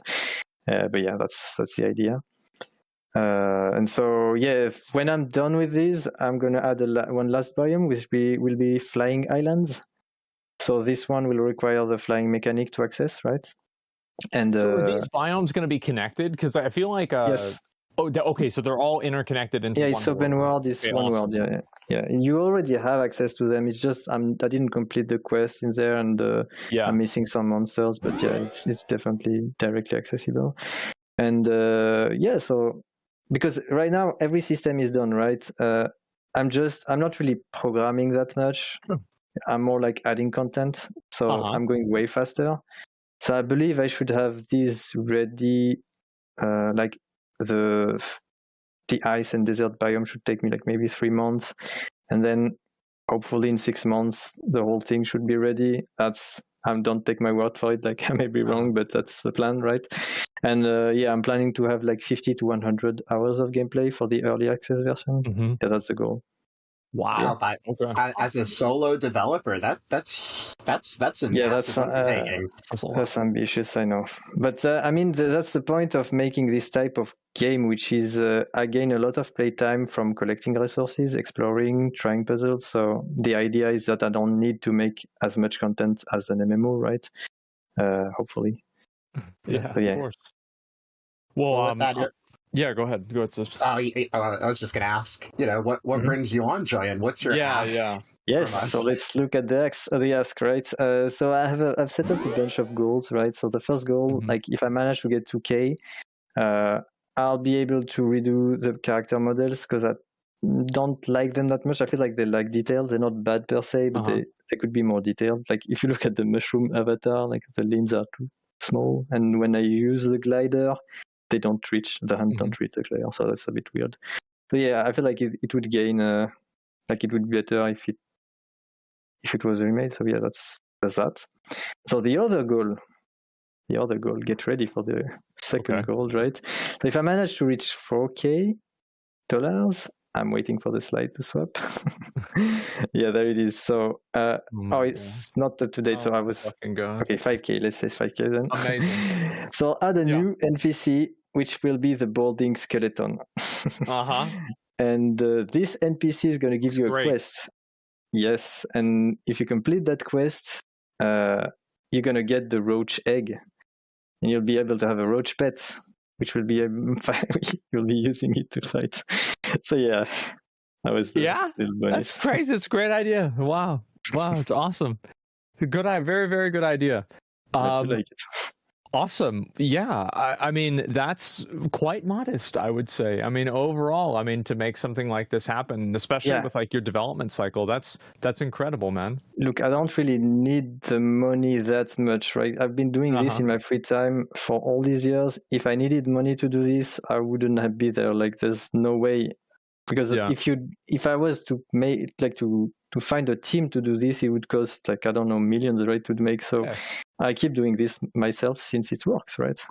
Why would I change something that works? Oh my god! Yeah, I guess so. I mean, the chat's loving it, man.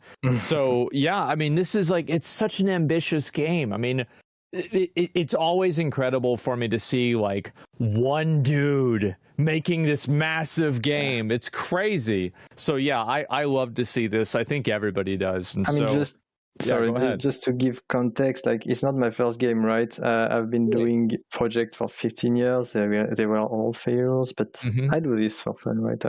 Like it's a hobby project to begin with. So if it fails, it fails. I don't mind. But I'm trying to make a good game, right? That's the core concept, and it's gonna take as long as it's gonna take. I hope it will take 6 months, but we'll keep working on it until it's ready. Well, hell yeah, man. I mean, thanks a lot for coming on and sharing the game. And also, people can try the game out right now. Is that correct? So they can, but I'm not giving access to everyone because I need to control who does what, if as much as possible. But if you want to try and get access, So you can get to the sim page and you can register for the playtest. And I'm going to add people slowly. So maybe not everyone's going to be able to try, but with time, more and more people will be able to try. Until I have a public demo that's also available, this one, everyone will be able to try. So it's just that I need the feedback, definitely. But too much of it would just since the game is not in its final stage, I feel like I still want to improve it before I give it to everyone, right? So that's just the idea. Yeah, no, that makes sense. You want to have targeted feedback around a couple of different things instead of the thing that everybody knows is wrong, so you don't get 1,000 messages about the same thing that you know already. Yeah, exactly. I totally understand that. And again, guys, the game is Loya. It is on Steam. And holy shit, man. Developed this entire thing solo. It's even got a whole day and night cycle. I'm just looking at it right now. The sun's going down. Is there any difference in gameplay for day and night? Do you have so there's a bunch of collectibles that only are you can only get them at night, the glowing lily. It's a plant that is gonna be able to be collected only at night. I want some monsters as well to only spawn at night. Because that's the point, since you don't see that much, I want you to interact with that, with torches. But it's going to be very dark soon, if you wait a little. Okay, yeah, I'm curious to see. So yeah, that's the idea, is the interaction is a bit different at night. And yeah, I'm not done with it. I think I could do more, but definitely there will be some specific things that you only get at night, right? Okay, that's interesting. Yeah, I'm really excited to see where this game goes, man. I am. And I want to say thank you so much for coming on and sharing your game. I think chat's loved it. I've enjoyed it a lot. I think everybody else has too a bit. And so, Joylin, thank you very much, man. Thank you so much. I mean, I've been a viewer for I don't know how many years, so it's really amazing to be here. I'm so cool, so excited. So thank you for having me. Really, thanks. Absolutely, man. Yeah, thanks a lot for coming on. And man, one guy makes that game, and oh my god, I feel like this is that is nuts, man. Whenever I think about that, I'm like, okay, this is how's it even possible? Especially whenever there'll be a there'll be a AAA gaming studio and it's hey, yeah, this thing's been broken for 6 months, we're gonna fix it in 6 months. It's I mean that long? We know that there is a level of diminishing returns when it comes to people power on a game, right? No hate AAA. It's, I was in it for many years, but you get to a certain point, and the more development power you're putting towards the game, the less impactful you are towards having a quality product. Yeah, I've heard about that, and I think that's very, very well evidenced in many games nowadays. Yeah, if you think about games like Undertale, Stardew Valley, games where there's only 1 or 2 people who are actually working on the game, you could really see that individual dev's creative voice come out to full power. Where usually when working with either a greater team, like you said, a AAA studio, or maybe even just a larger publisher, there's a lot more voices, almost like a committee of, well, we don't want to do that to make a deadline, or, well, we don't really like that specific art style. We don't think it, trends well with social media right now. So being able to just be a solo dev and take it all into your own hands, I mean, I feel like it pays off at the end of the day. Oh, big time. It's even just having devs that'll end up working on the same thing at the same time, and neither are doing it effectively because of a communication breakdown. I mean, I want to call out, of course, Lightfox Games, the publisher of the developer of Rumble Club, publisher Mad Mushroom. It's crazy how fast they make changes. They're ridiculously fast. They'll literally we'll be watching a stream, they'll see something happen, and they've changed it by the time the stream is done, and I'm like, how? I just don't get it. But they're a great team. It's a great game. If you haven't played yet, play Rumble Club. Yeah, there it is. Yeah, we've had over 200,000, by the way, registrations and accounts playing Rumble Club. We actually just went over the numbers last night, which I was thinking, oh man, we just went over 100K, and then Sibs, you were showing me that stuff yesterday. I was like, what? Oh my god! Yeah, so it's been popping off. And again, we want all the feedback that you can give for the game too, because as we just said, the developers, I'm pretty sure the crab mode that we have, like that wasn't even planned at the beginning. That might have been the mode that they were just like, oh yeah, we can make a new mode. Sure. Okay. Yeah. And then that they just made got a new mode thrown again. in. Yeah, it was literally thrown in weeks before worldwide launch. I can tell you in my 20 years in this game industry, again, only 29, I've never seen anything like that.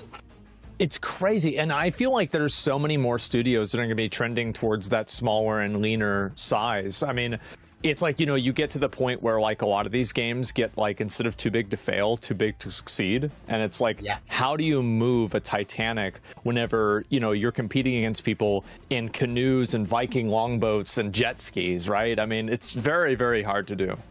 For sure. Yeah. I mean, and we also have, gentlemen, we have one final game, and I want to make sure I have everything ready and set up in order to do this. But I want to say, everybody, thank you very much for watching and being part of this. I feel like I actually really like doing the show. This show has been really, really cool for me to see, and I want to say thank you guys, and you know, hopefully, you know, we'll be able to change things and keep making it better as well. So the fifth game, very relevant to at least my audience, is going to be a Souls-like Rogue Blight combat-focused RPG, and the game is actually called Rogue Blight. And we've got Conrad coming in from the Rogue Blight team, and we're going to take a look at the game. Conrad, how you doing, man? Hello, thank you so much for having me on the show. I'm super excited to talk to you guys about Rogue Blight. Yeah. So just a little bit about the team first. So I'm Conrad. I also go by Code Rad, which is just a play on my name. I'm a main developer behind Rogue Blight. I actually work full-time as a software engineer, but my passion has been always making games. So basically any free time I've had, I've been working on this game, and it's definitely a passion project for me. I just wanted to shout out Dane Celestia. I've been commissioning him for the art, and he's been doing an amazing job. Also, sound design and music is done by Adam Greenlee, and he's a professional sound designer and composer for games. So yeah, that's the team, and let's start with showing you guys the trailer. Hell yeah.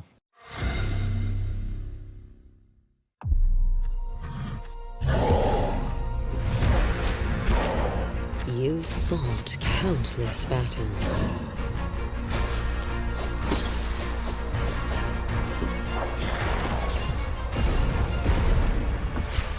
Across this cursed land.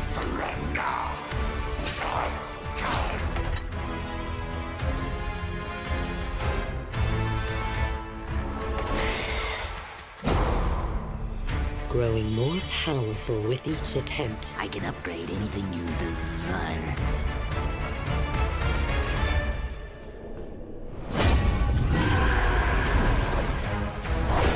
Will you defy fate? Or surrender to the Blight? Okay.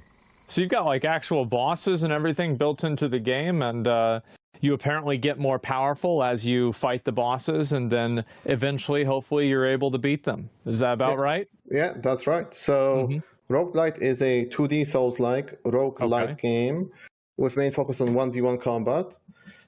So we pretty much took existing systems from many different games and combined them to create something unique. Imagine something like Slay the Spire map with randomly generated system, but with Dark Souls 2D combat. So you progress through this map, you go into these different nodes, and you try to find the best path possible for your current situation.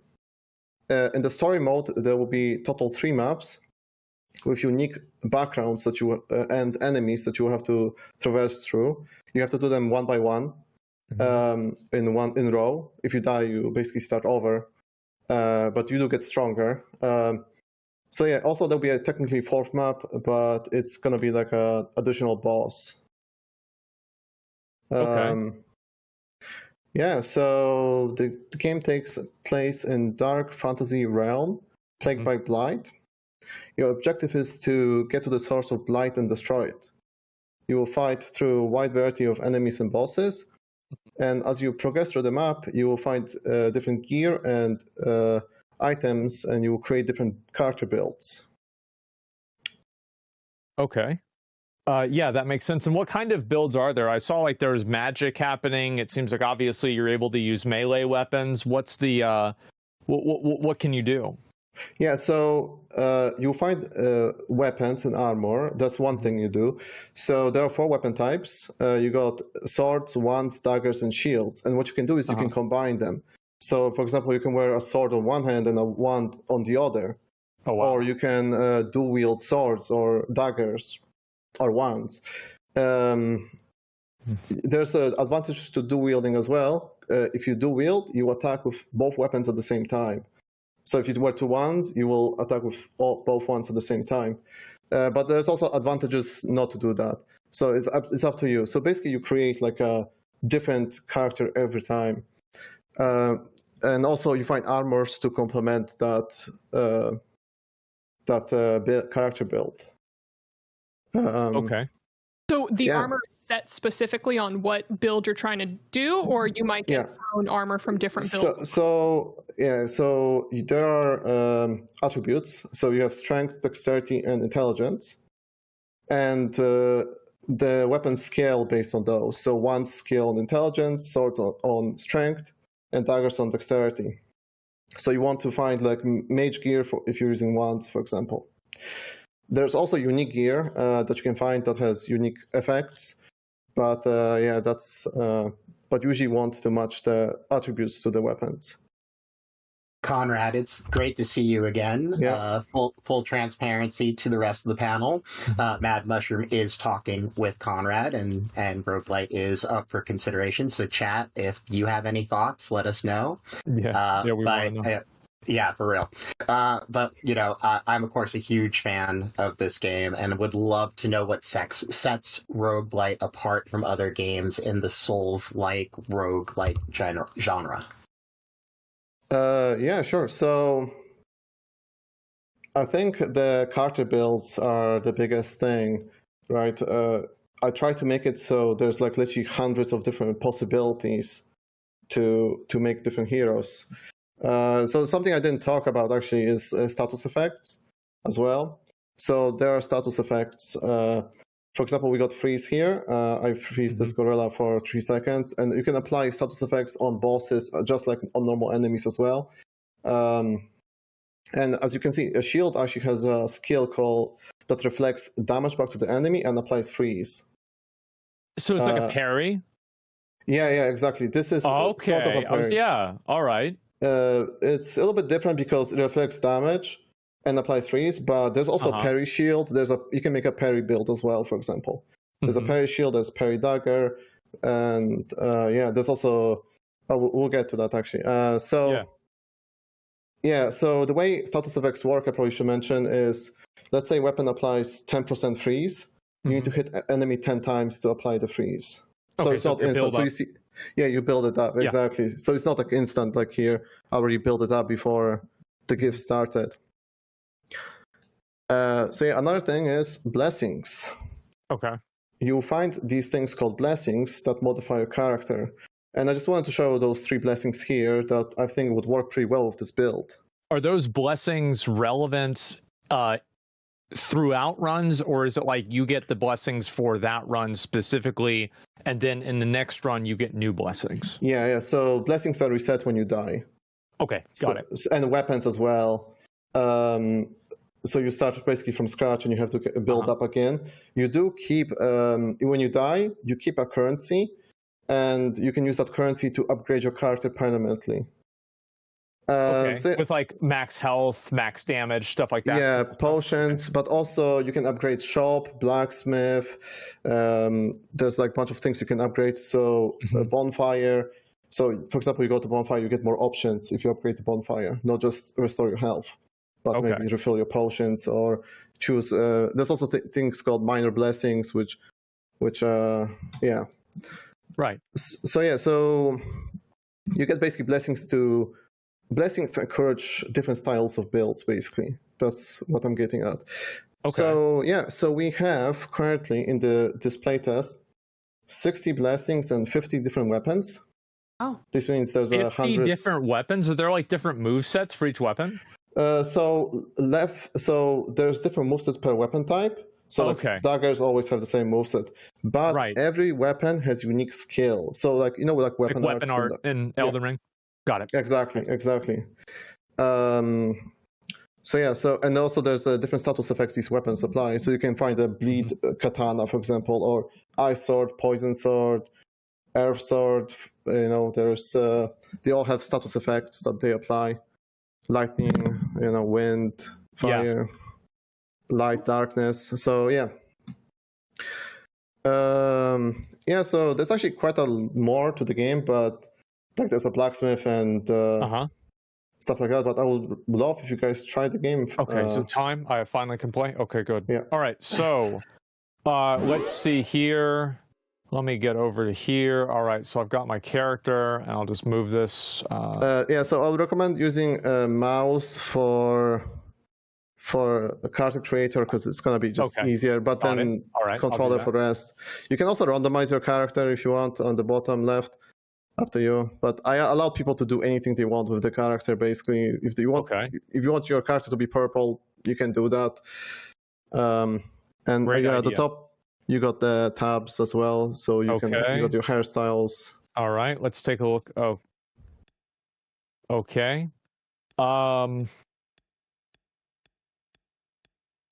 There's a lot of these. Okay.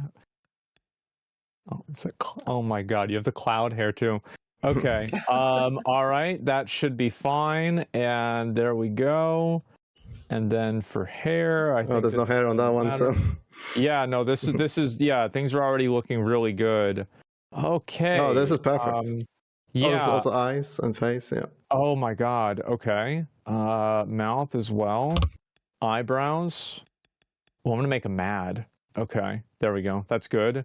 And then can I make the eyes red? Okay. Good. Perfect. And eyes. Oh God. Okay. All right. It's time to start. Okay. So I will go ahead and begin the journey. And so this just starts with tutorial, just to teach you some mechanic. Okay. So you've got your basic attack right there, and your dash is roll. Yeah. At the top left, it tells you what buttons to press. Okay. And then you've got your heavy attack and also light attack. All right. Got him and got him. That's a dodge. You just go right through that. Yeah, that's dash has iframes. Yep. Okay. Burning. So that's what happens if you get hit. Yeah, that's the fire effect. Oops. Okay. So you see there's a platform on the left side. Yeah, just teaching you like iframes basically. I see. Yeah, I was just randomly looking around, wasn't even paying attention. Okay. So change your potions. Okay, so now I'm going from a healing potion to a mana potion, and I'm at the healing potion, and then I use this. There we go. Yeah, so the R2 is your skill. So that's the skill, yeah. Oh, I see. And that's why it went on cooldown. I can't spam that. I thought that was a heavy attack. Okay, I'm understanding now.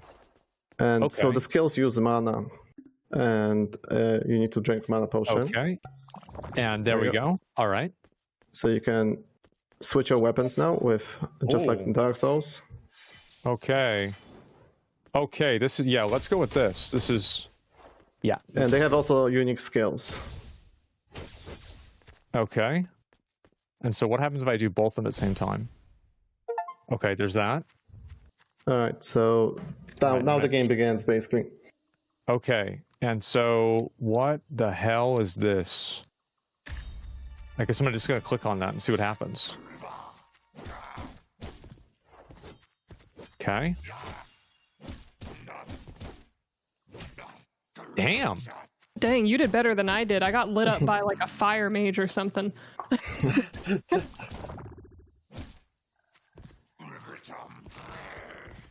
Okay. Got him. All right. So I get everything out of that. And then can I put on... So I guess it's a question mark. Okay. So on in the map system, where the map is, you can change your gear. Yeah. See, there's a little bug on the left. Yeah, okay. Oh, it doesn't show you anymore what's new. Okay, And so I put these on. Yeah, you got a pairing dagger, I think. Oh, did I? I did. Okay, parrying dagger. All right, and so that should be good. And now I can go ahead and I guess I have to fight one of these bosses, maybe. I see. Okay, I get it.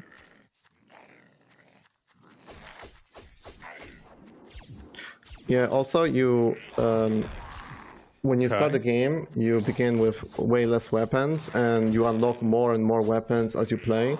So you see you have your character level at the top left, level 1. Every level you unlock one weapon until level 50. So the game will get more and more complex. By unlock, I mean they will start dropping from enemies. Okay. Oh, so I think you got another dagger, so you can dual wield them. So now I'm dual wielding the daggers. Yes, and both of them have parry skills, so you can parry the enemy. Boots too. Okay, guards, boots. And so this gear again is like I don't keep this gear per run.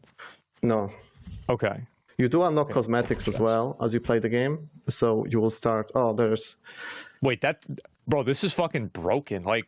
You just hit them? So it's like the what do you call it? The rally system? Yeah. Yeah. Okay. It depends. It's broken versus certain enemies. Okay. Let's go maximum stamina. And then this bonfire here. So at the moment you can only restore health at the bonfire, but if you upgrade bonfire, do you see there's this mushroom sign on the left? Oh, potion seller, yeah. Choose to upgrade, choose additional potion. Okay, I'd want to get another health potion.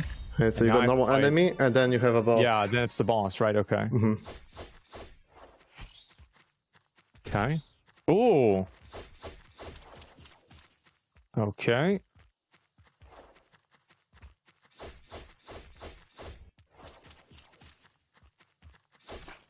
Okay, I don't know really what... Jesus.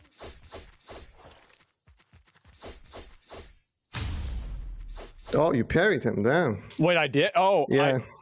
I didn't think it worked. I just was randomly pressing buttons. Okay. Right. And now I can go ahead and put on my other gear. And are the weapons a baseline? Yeah, I would probably use the wand, but I think we're doing really well with the daggers anyway. So we'll just stick with that. We'll get on the new guard's leggings. And now I have to fight the boss. Yes. Okay, time to die. Just so you know, you're meant to die here, so let's see. He's pretty weak to parry, by the way, so... Oh, I see, okay.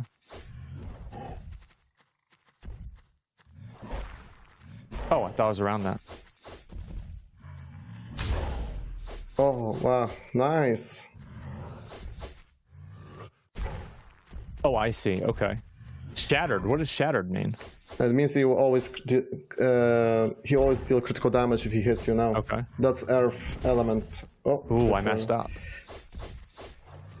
You do have, I think, a potion. Yeah, I did. It'd be crazy if I could use it though. Very good. I did. All right, phase 2. Let's go.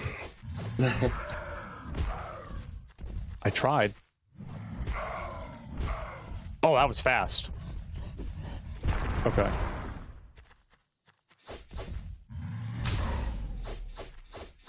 Nice. Oh, I'm dead. Nope. Okay. There's a boss in Blasphemous 1 that has that exact same attack pattern. Oh! Almost. Okay. Yeah, I could beat that. Yeah, that's not too bad. Yeah, that's actually a really good attempt. So now you see... It would have been better if I beat it, but yeah, you're right. It's okay. Yeah, so you see, you leveled up your character now, and now you will find Fire Dagger and Fire Wand. Okay. Yeah, and now this is the main hub. Okay. So if you beat the game... Oh yeah, this is the upgrade system. So now you got 5 fungi, so you can unlock potions, for example. Yeah. There's also tabs on the left, so there's way more stuff you can unlock. Let me see here. Okay, general, and then map. Oh wow. Okay, And so there's a lot of these. Mm-hmm. And so you can contribute to each one, and there's different levels. There's like the 0 out of 5, and so all that. Is that so basically the way it was, you have to fill this bar to unlock it. So you basically put a couple fungi there. and like what I did with the top one, right? Yeah. Yeah. Okay. I was thinking if I could take them out, but yeah, this makes sense. Also, if you go to the left side, far left. Okay. Far left. To where you respond. Yeah, there's also a leaderboard. Okay. So if you beat the game, you unlock New Game Plus. Okay. And there's a leaderboard for New Game Plus. The difficulty goes up infinitely. So the highest one so far is New Game Plus 60. You see at the top? I do. I see that. And so it just keeps scaling up and up and up. Forever. Wow. And okay. Yeah, so far from like 40 playtesters, and this is the cosmetics you unlock as you play the game.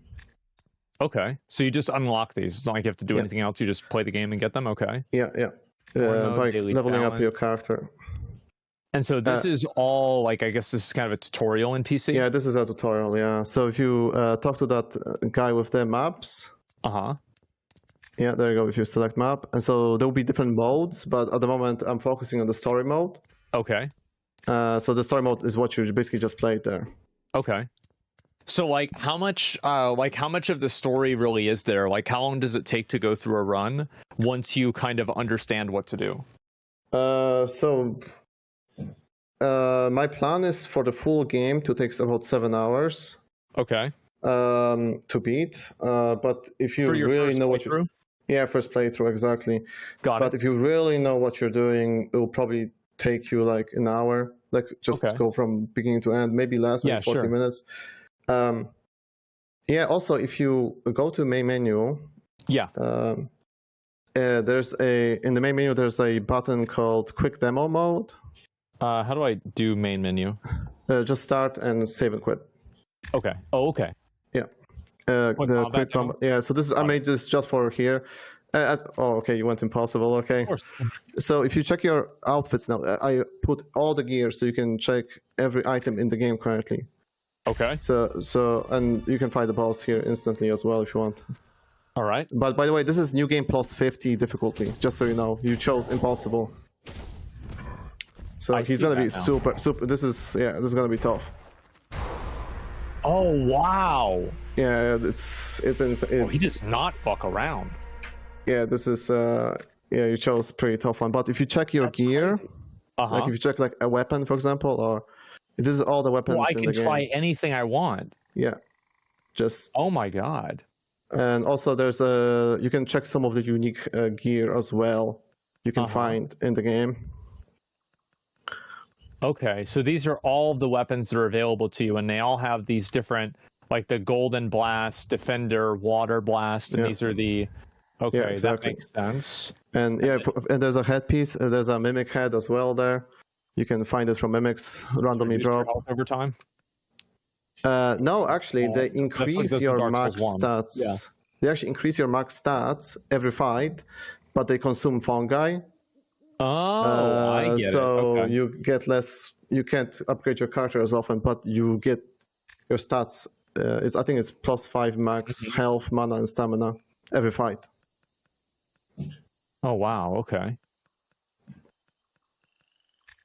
All right. I'll try and do it one more time at least. See if I can do any better.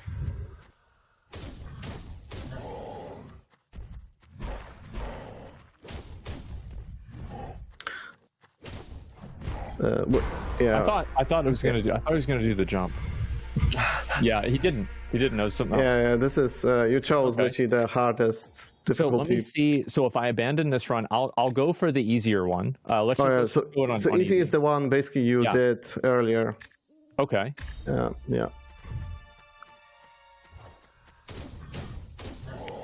Yeah. So currently in this demo there are 4 bosses, and there's 2 maps finished.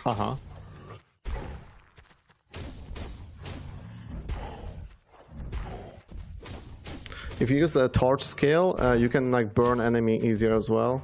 Okay. Which is L2. Oh, he didn't like that.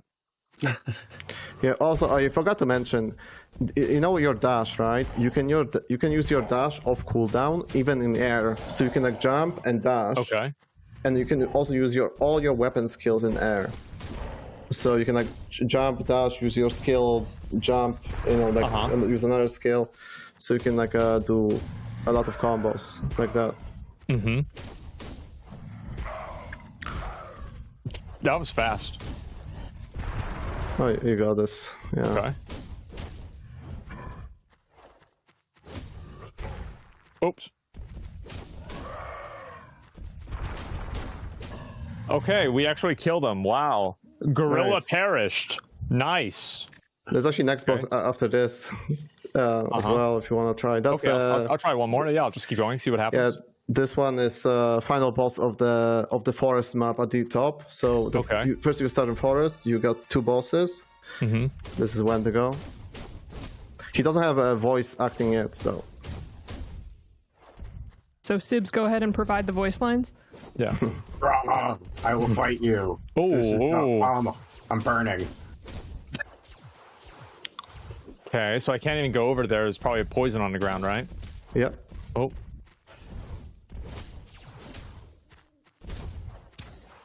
That was not a good decision. So that's phase 2. Phase 2 is where he summons the ads, I guess? Yeah. Ooh. Do you jump over that, or do you have to dodge iframe through it? Yeah, you can just dodge it, or you can jump dodge as well. That's probably easier. Yeah, so if you don't destroy those things he summons, they will explode and leave poison gas in that area. So basically, you can't be in that area anymore. Okay, so I'm making the right decision by killing these then. Yeah. Ooh. Make sure I get my heal. Oh, this looks bad, right? Yeah, this is bad. That's very bad. Bro, he's getting serious. Yeah, phase 2 is tough.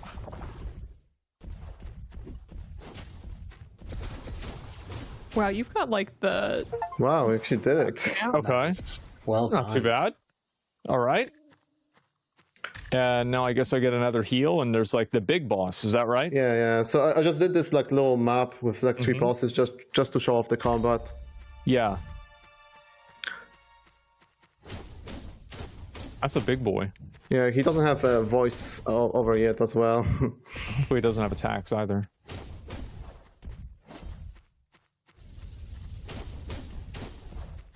Oops.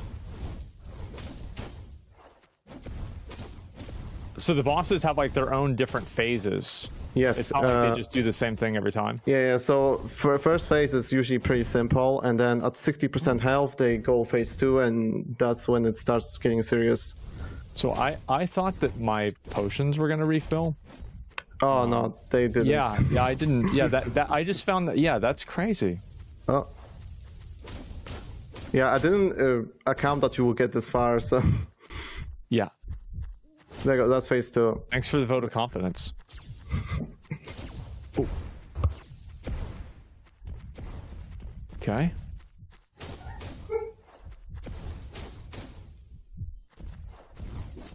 Uh-oh, I'm dead.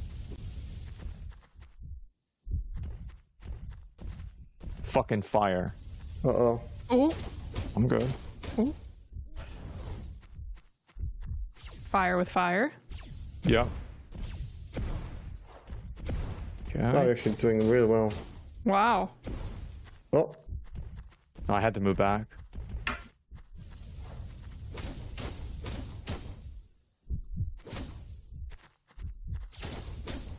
Shit.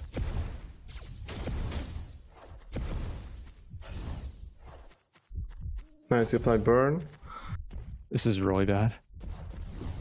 Yeah, I had to take that burn. Okay. Yeah, I can't get burned now. Ooh, you know what? I didn't know if he had a hitbox.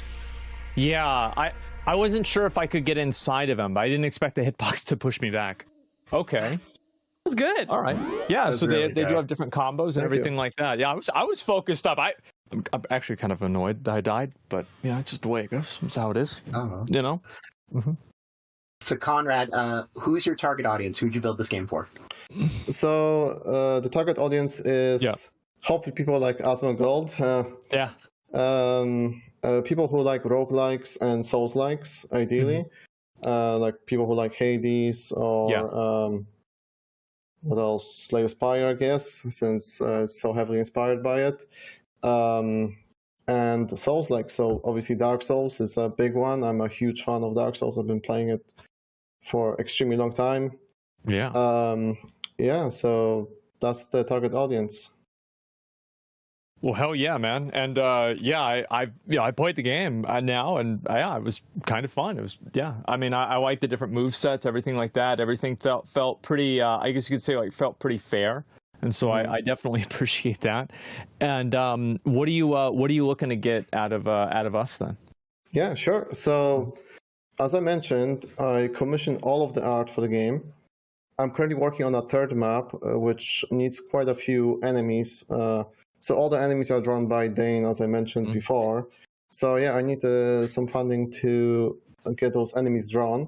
As you can see on the screen here, this is one of the bosses you haven't fought yet, actually. And on the left is the sketch, and on the right is how he looks in the finished game.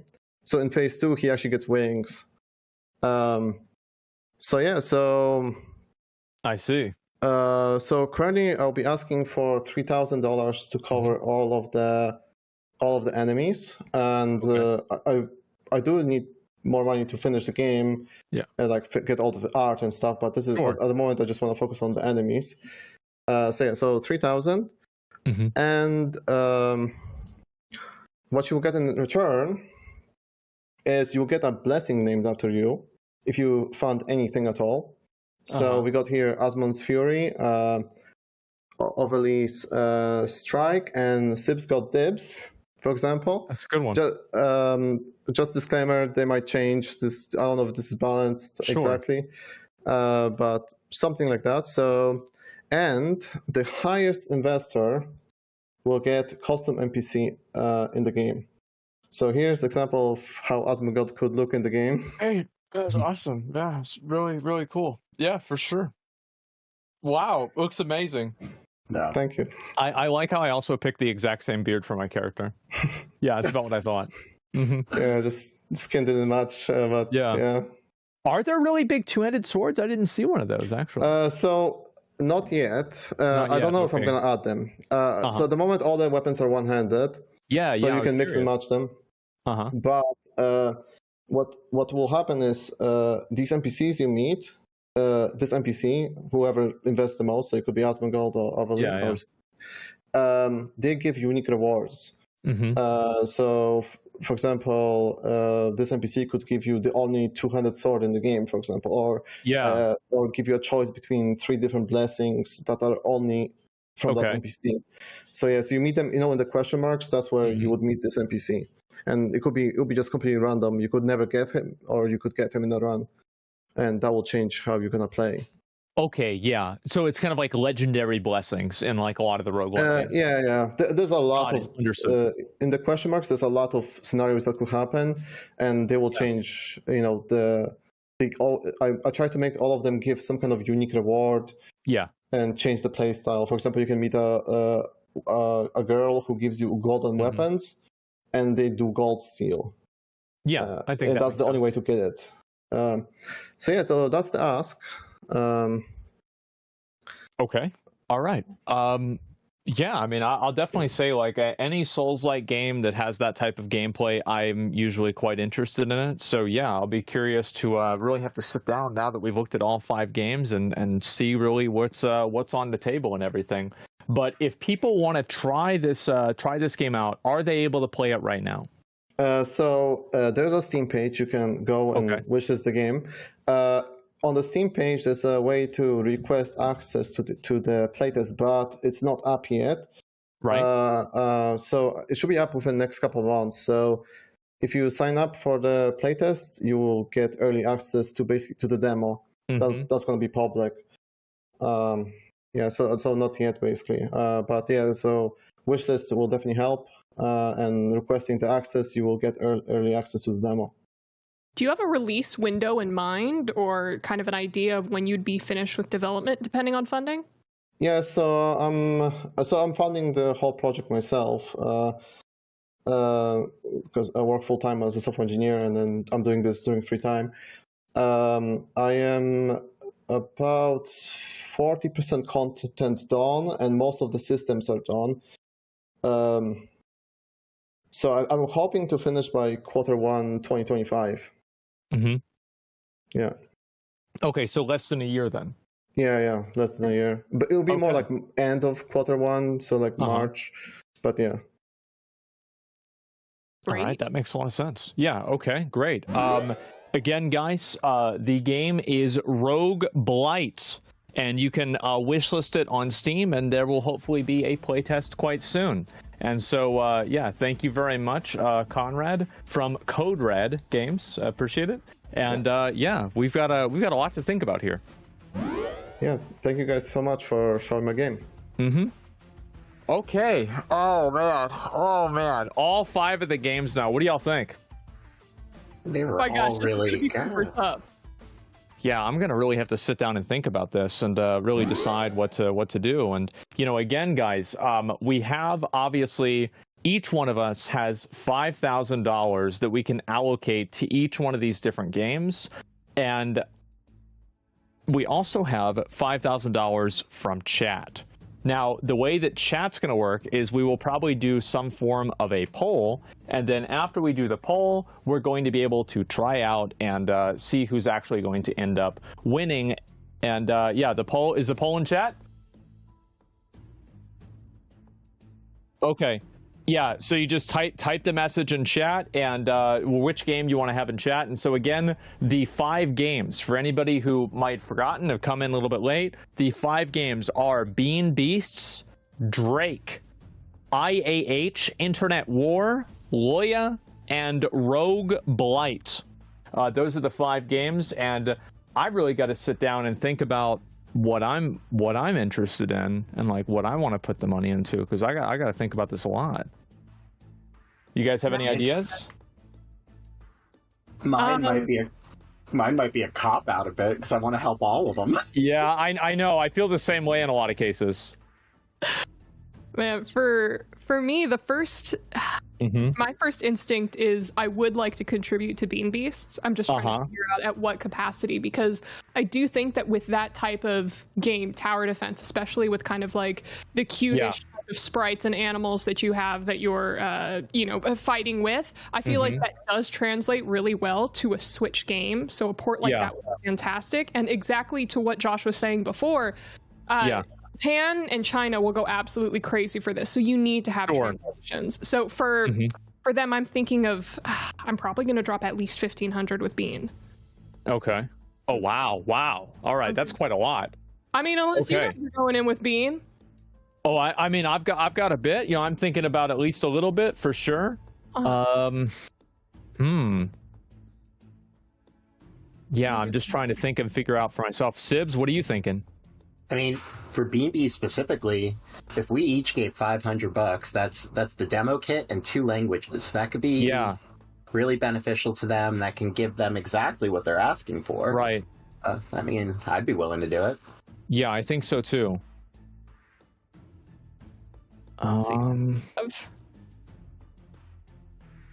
Let's see.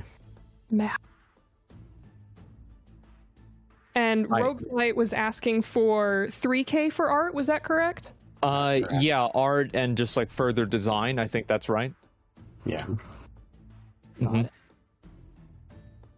But then don't forget, Drake. We could be on a mountain, gentlemen. We could be on a mountain. On the Mount Rushmore. You're right. Yeah, that does sway me because I'm pretty vain. Yeah, that's a lot. Yeah. I think I've got like right now I've got my tentative where I think that I'm going. So I don't know how should we do this? Should we go game at a time, or should we go everybody's votes and then go one by one? What do y'all think? Do you want to do one game at a time? Because like, yeah, I think everybody, like, we're all at 500 for Bean Beasts. I feel like that's pretty fair. Yeah, and I think going game at a time is a good idea. Yeah, okay. All right. Okay, and it looks like, oh my god, look at the chat poll. Loya and Rogue Blight are very, very close to each other. And yeah, I mean, some of these games, like, it's always so impressive to me to see the solo devs, man. The solo devs making these games happen is nuts. I feel like for Drake, I like the game. The reason, like, so I would give 500 to Drake. And the reason why is because this is a game that has gotten, this game came out at the same time of Baldur's Gate and Helldivers 2, when it's about Baldur's Gate and Helldivers 2. Like, I'm sorry, like, that's so lucky. Like, there are a lot of games. I like the game. The game played relatively well, right? Sure, it's a good combat game, and, you know, it's got the storyline. And so, yeah, I would give $500 to Drake. I'll match that 500. I think Drake is an interesting one. For both Drake and IAH, I was really surprised how much I enjoyed both. I'm not a top-down person, and I'm definitely not an RTS person when it comes to IAH, and I probably, of the 5 games, played the most of IAH. Right. Yeah, I think that's very fair. I mean, for me, like, it's such a hard decision for me because, like, the way I have it, like, structured is, like, I have one that I'm giving a lot of money to, and then the other ones I'm giving, like, you know, 3 different tiers. And so it's like, I think for me, if it wasn't, like, I'm gonna give, okay, oh, Avali, sorry, I didn't mean to interrupt you. Yeah, you want to give your thoughts on Drake? Please keep going, because I'm trying to do math in my head. Okay, you're thinking it out? Local. All right, cool. Okay, so I'll go to the next one then. Please. I really like the concept for IAH. I absolutely fucking love the concept. I think it's so interesting. It's so well designed. It's very, it's so unique. And so I want to give them $1,000. And I almost want to give them even more. And I'm still thinking about it because I think that game is so unique and so interesting. I've never seen anything with like that type of a concept. And yeah, I just think it's really cool. Like anytime I see something that's totally new like that, I want to give it, you know, a pat on the back. Like, hey, this is really good. I agree. I'm torn right now between with the last 4,000 and the last 3 games. Yeah. I know. I mean, I will easily give IH $1,000. There it is. And then I don't know, should I be jumping around the games or no? I can wait. Oh, you can go to the next one if you want, or Avali, you want to go? I can jump in. I'm gonna alter mine just a little bit. I know that I said I was gonna do 500 towards Bean Beasts, but I really like that game and I want to support the dev. So can I bump mine to? I want to drop 1,500 with Bean Beasts. Holy shit! Yeah, I want to. This is a fantastic game. Like I said, this is a game that I would play. So I know that's going over what they're originally asking. But again, I really like the game. I want to support it. I want to support the dev. When it comes to Drake, gentlemen, that mountain will be ours. I'm going to drop 2 to get us to that 3K to get us to Drake. Are you kidding me? Okay, yeah. Fine. All right. Sip says he wants to be on a mountain, Asman. Yeah, hey, I'm not complaining. That's fine with me. Great. So now I have 1,500 left. This is what I'm going to say. If both of you guys are contributing to IAH right now, I probably won't put in a monetary contribution, but what I am willing to do is if they would like any connection with any type of collegiate clubs that are focusing on gaming or esports that they would like to use as a connection to hit the computer science programs or any other programs, I am more than happy to make those connections for them. And so that's what I'm willing to offer in terms of support. That's a lot. That really is a lot, especially for a small developer like that.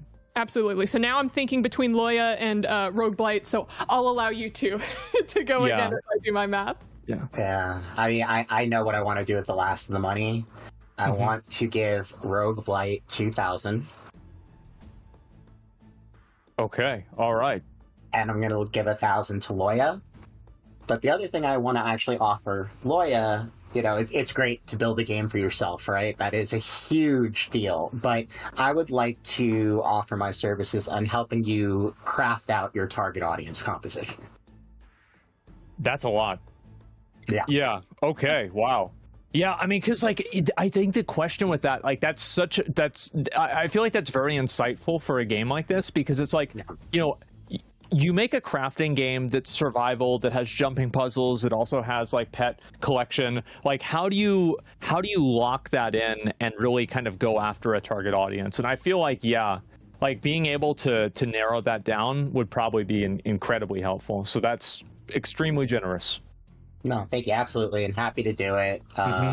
Yeah, I would love to see, you know, a game like Loya that's being developed by a solo dev find its moment in the sun, so to speak, find its audience. And, you know, without talking about other games too much, there has been a lot of games that I've been reviewing that have the build your base is coming with you.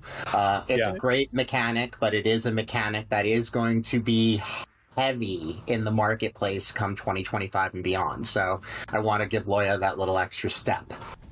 Oh, absolutely. I mean, you're seeing a lot of games like that, especially with the success of games like Power World. Like, everybody's trying to come in there, and, you know, I've even seen like there's Azure Lane, a gacha game, is like trying to go in there and do the same thing, right? Combine that with Genshin Impact, so there's a lot of competition in there. So they're going to need all the help they can get. And for me, with Loya, I think I would also do 1,000.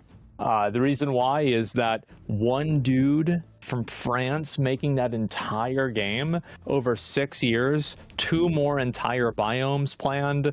Like, the fact that a lot of the ways that the game is designed is not extremely frustrating, except for that one ladder jump. But other than that, it was, you know, pretty crazy to see the way that the, you know, the dodges and everything fit together. And I enjoyed that. I enjoyed that a lot, right? I mean, I didn't really have to go up to the top and try and do that, but I felt very compelled to do that, and that was impressive to me. And not to mention the idea of a walking house is pretty cool too. It's a lot of fun. You guys, I think we took it off my screen, but I ended up figuring out how to walk as the house, and I was having a blast going up mountains. Yeah, there you go. But okay, I think I know what I'm going to do with the rest of mine. I am going to take a grand of my 1,500 that's left, and I'd like to put that into Rogue Blight as well.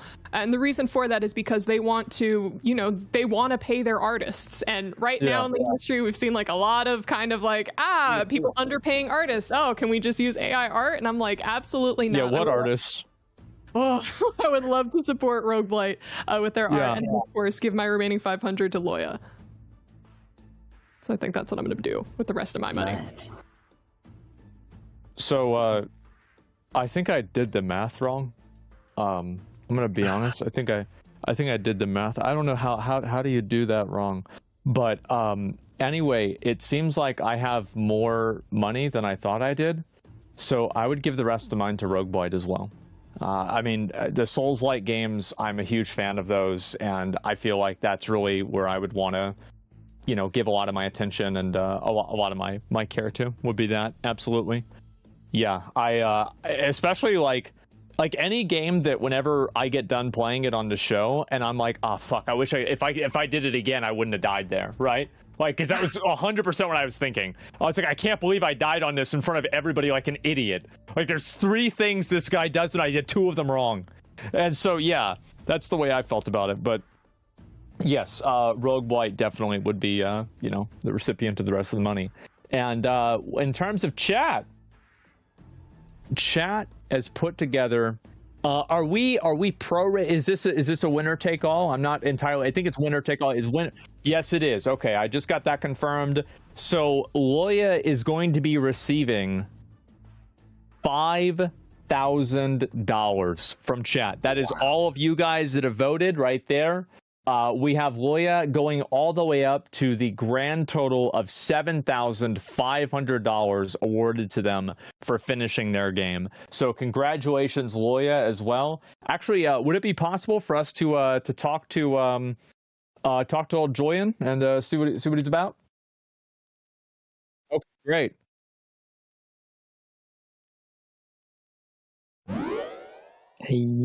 Hey, what's going on, man? Congratulations. It seems like the chat absolutely loved your game. No, I mean, yeah, I'm super thankful.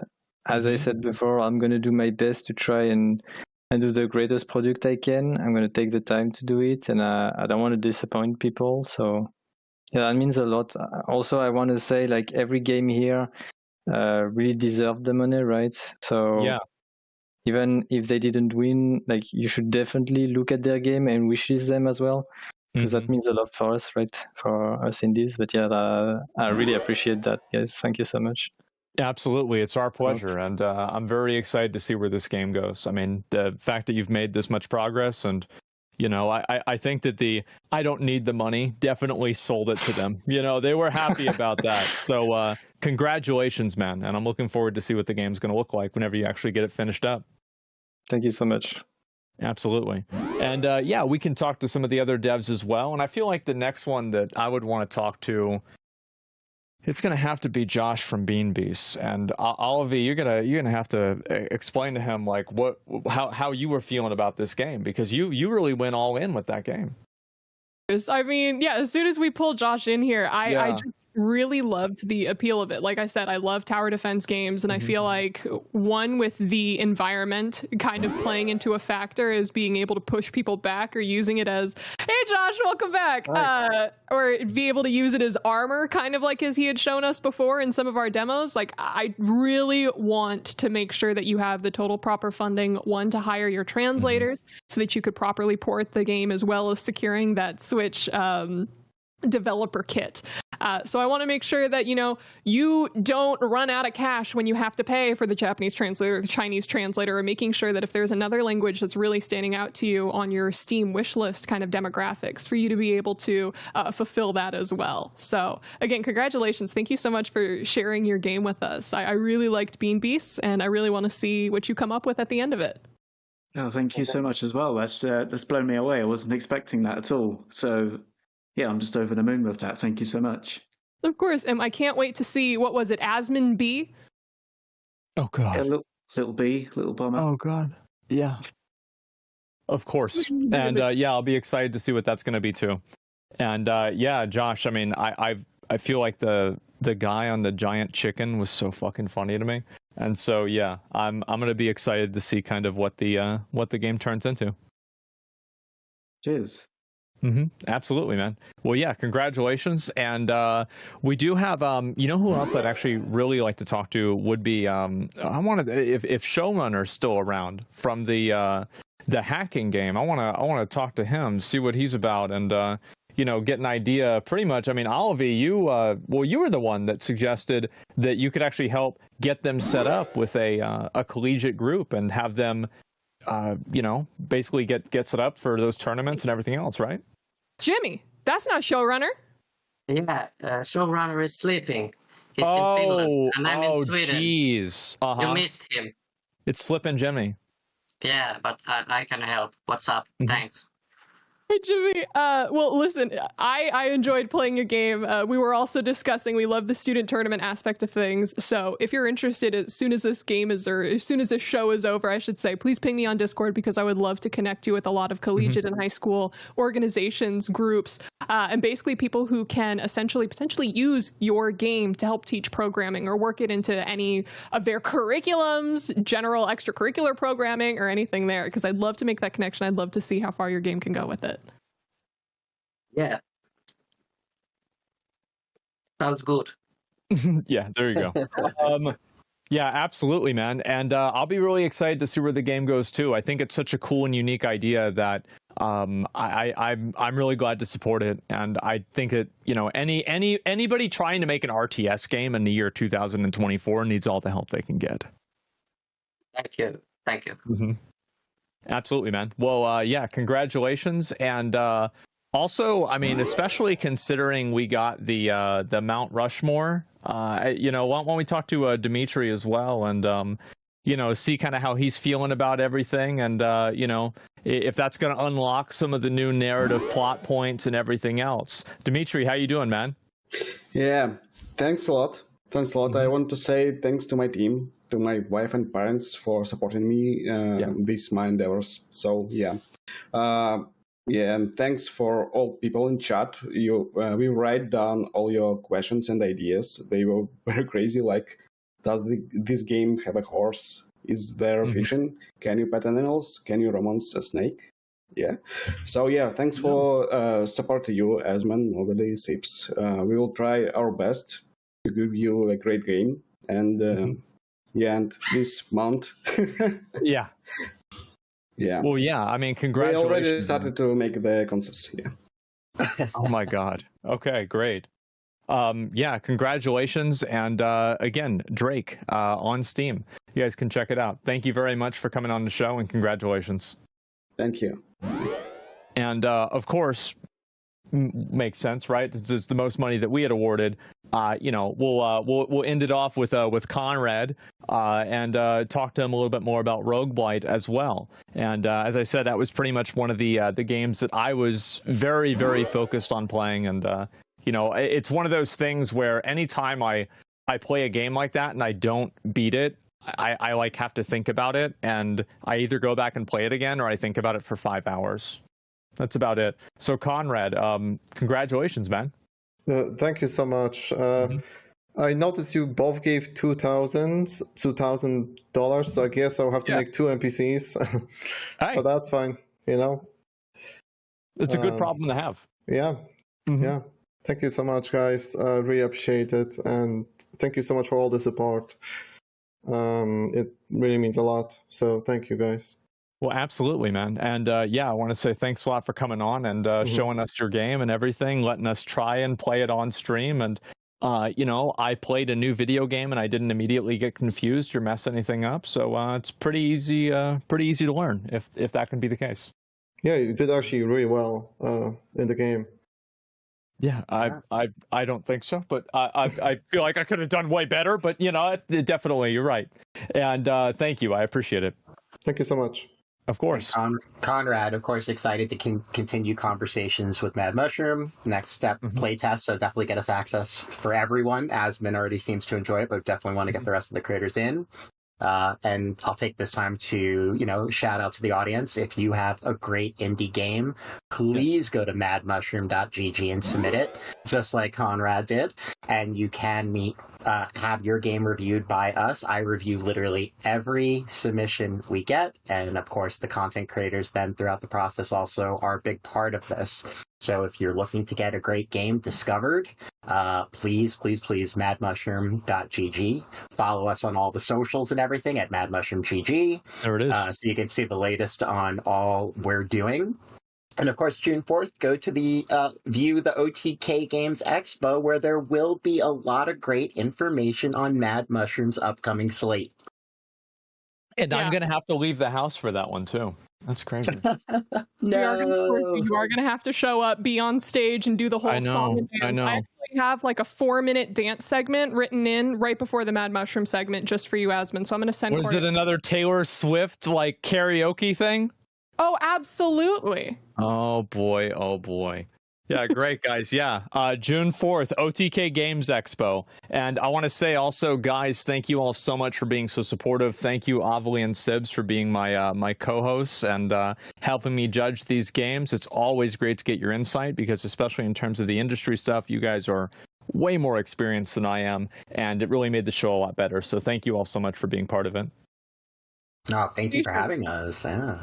Absolutely. And also, of course, we have our sponsor, Ally Bank. As you look to grow your own creativity, Ally wants to help you grow your personal savings for the tools of your trade, or building an emergency fund can make your journey to financial independence a little bit easier. Visit ally.com/creator to learn more.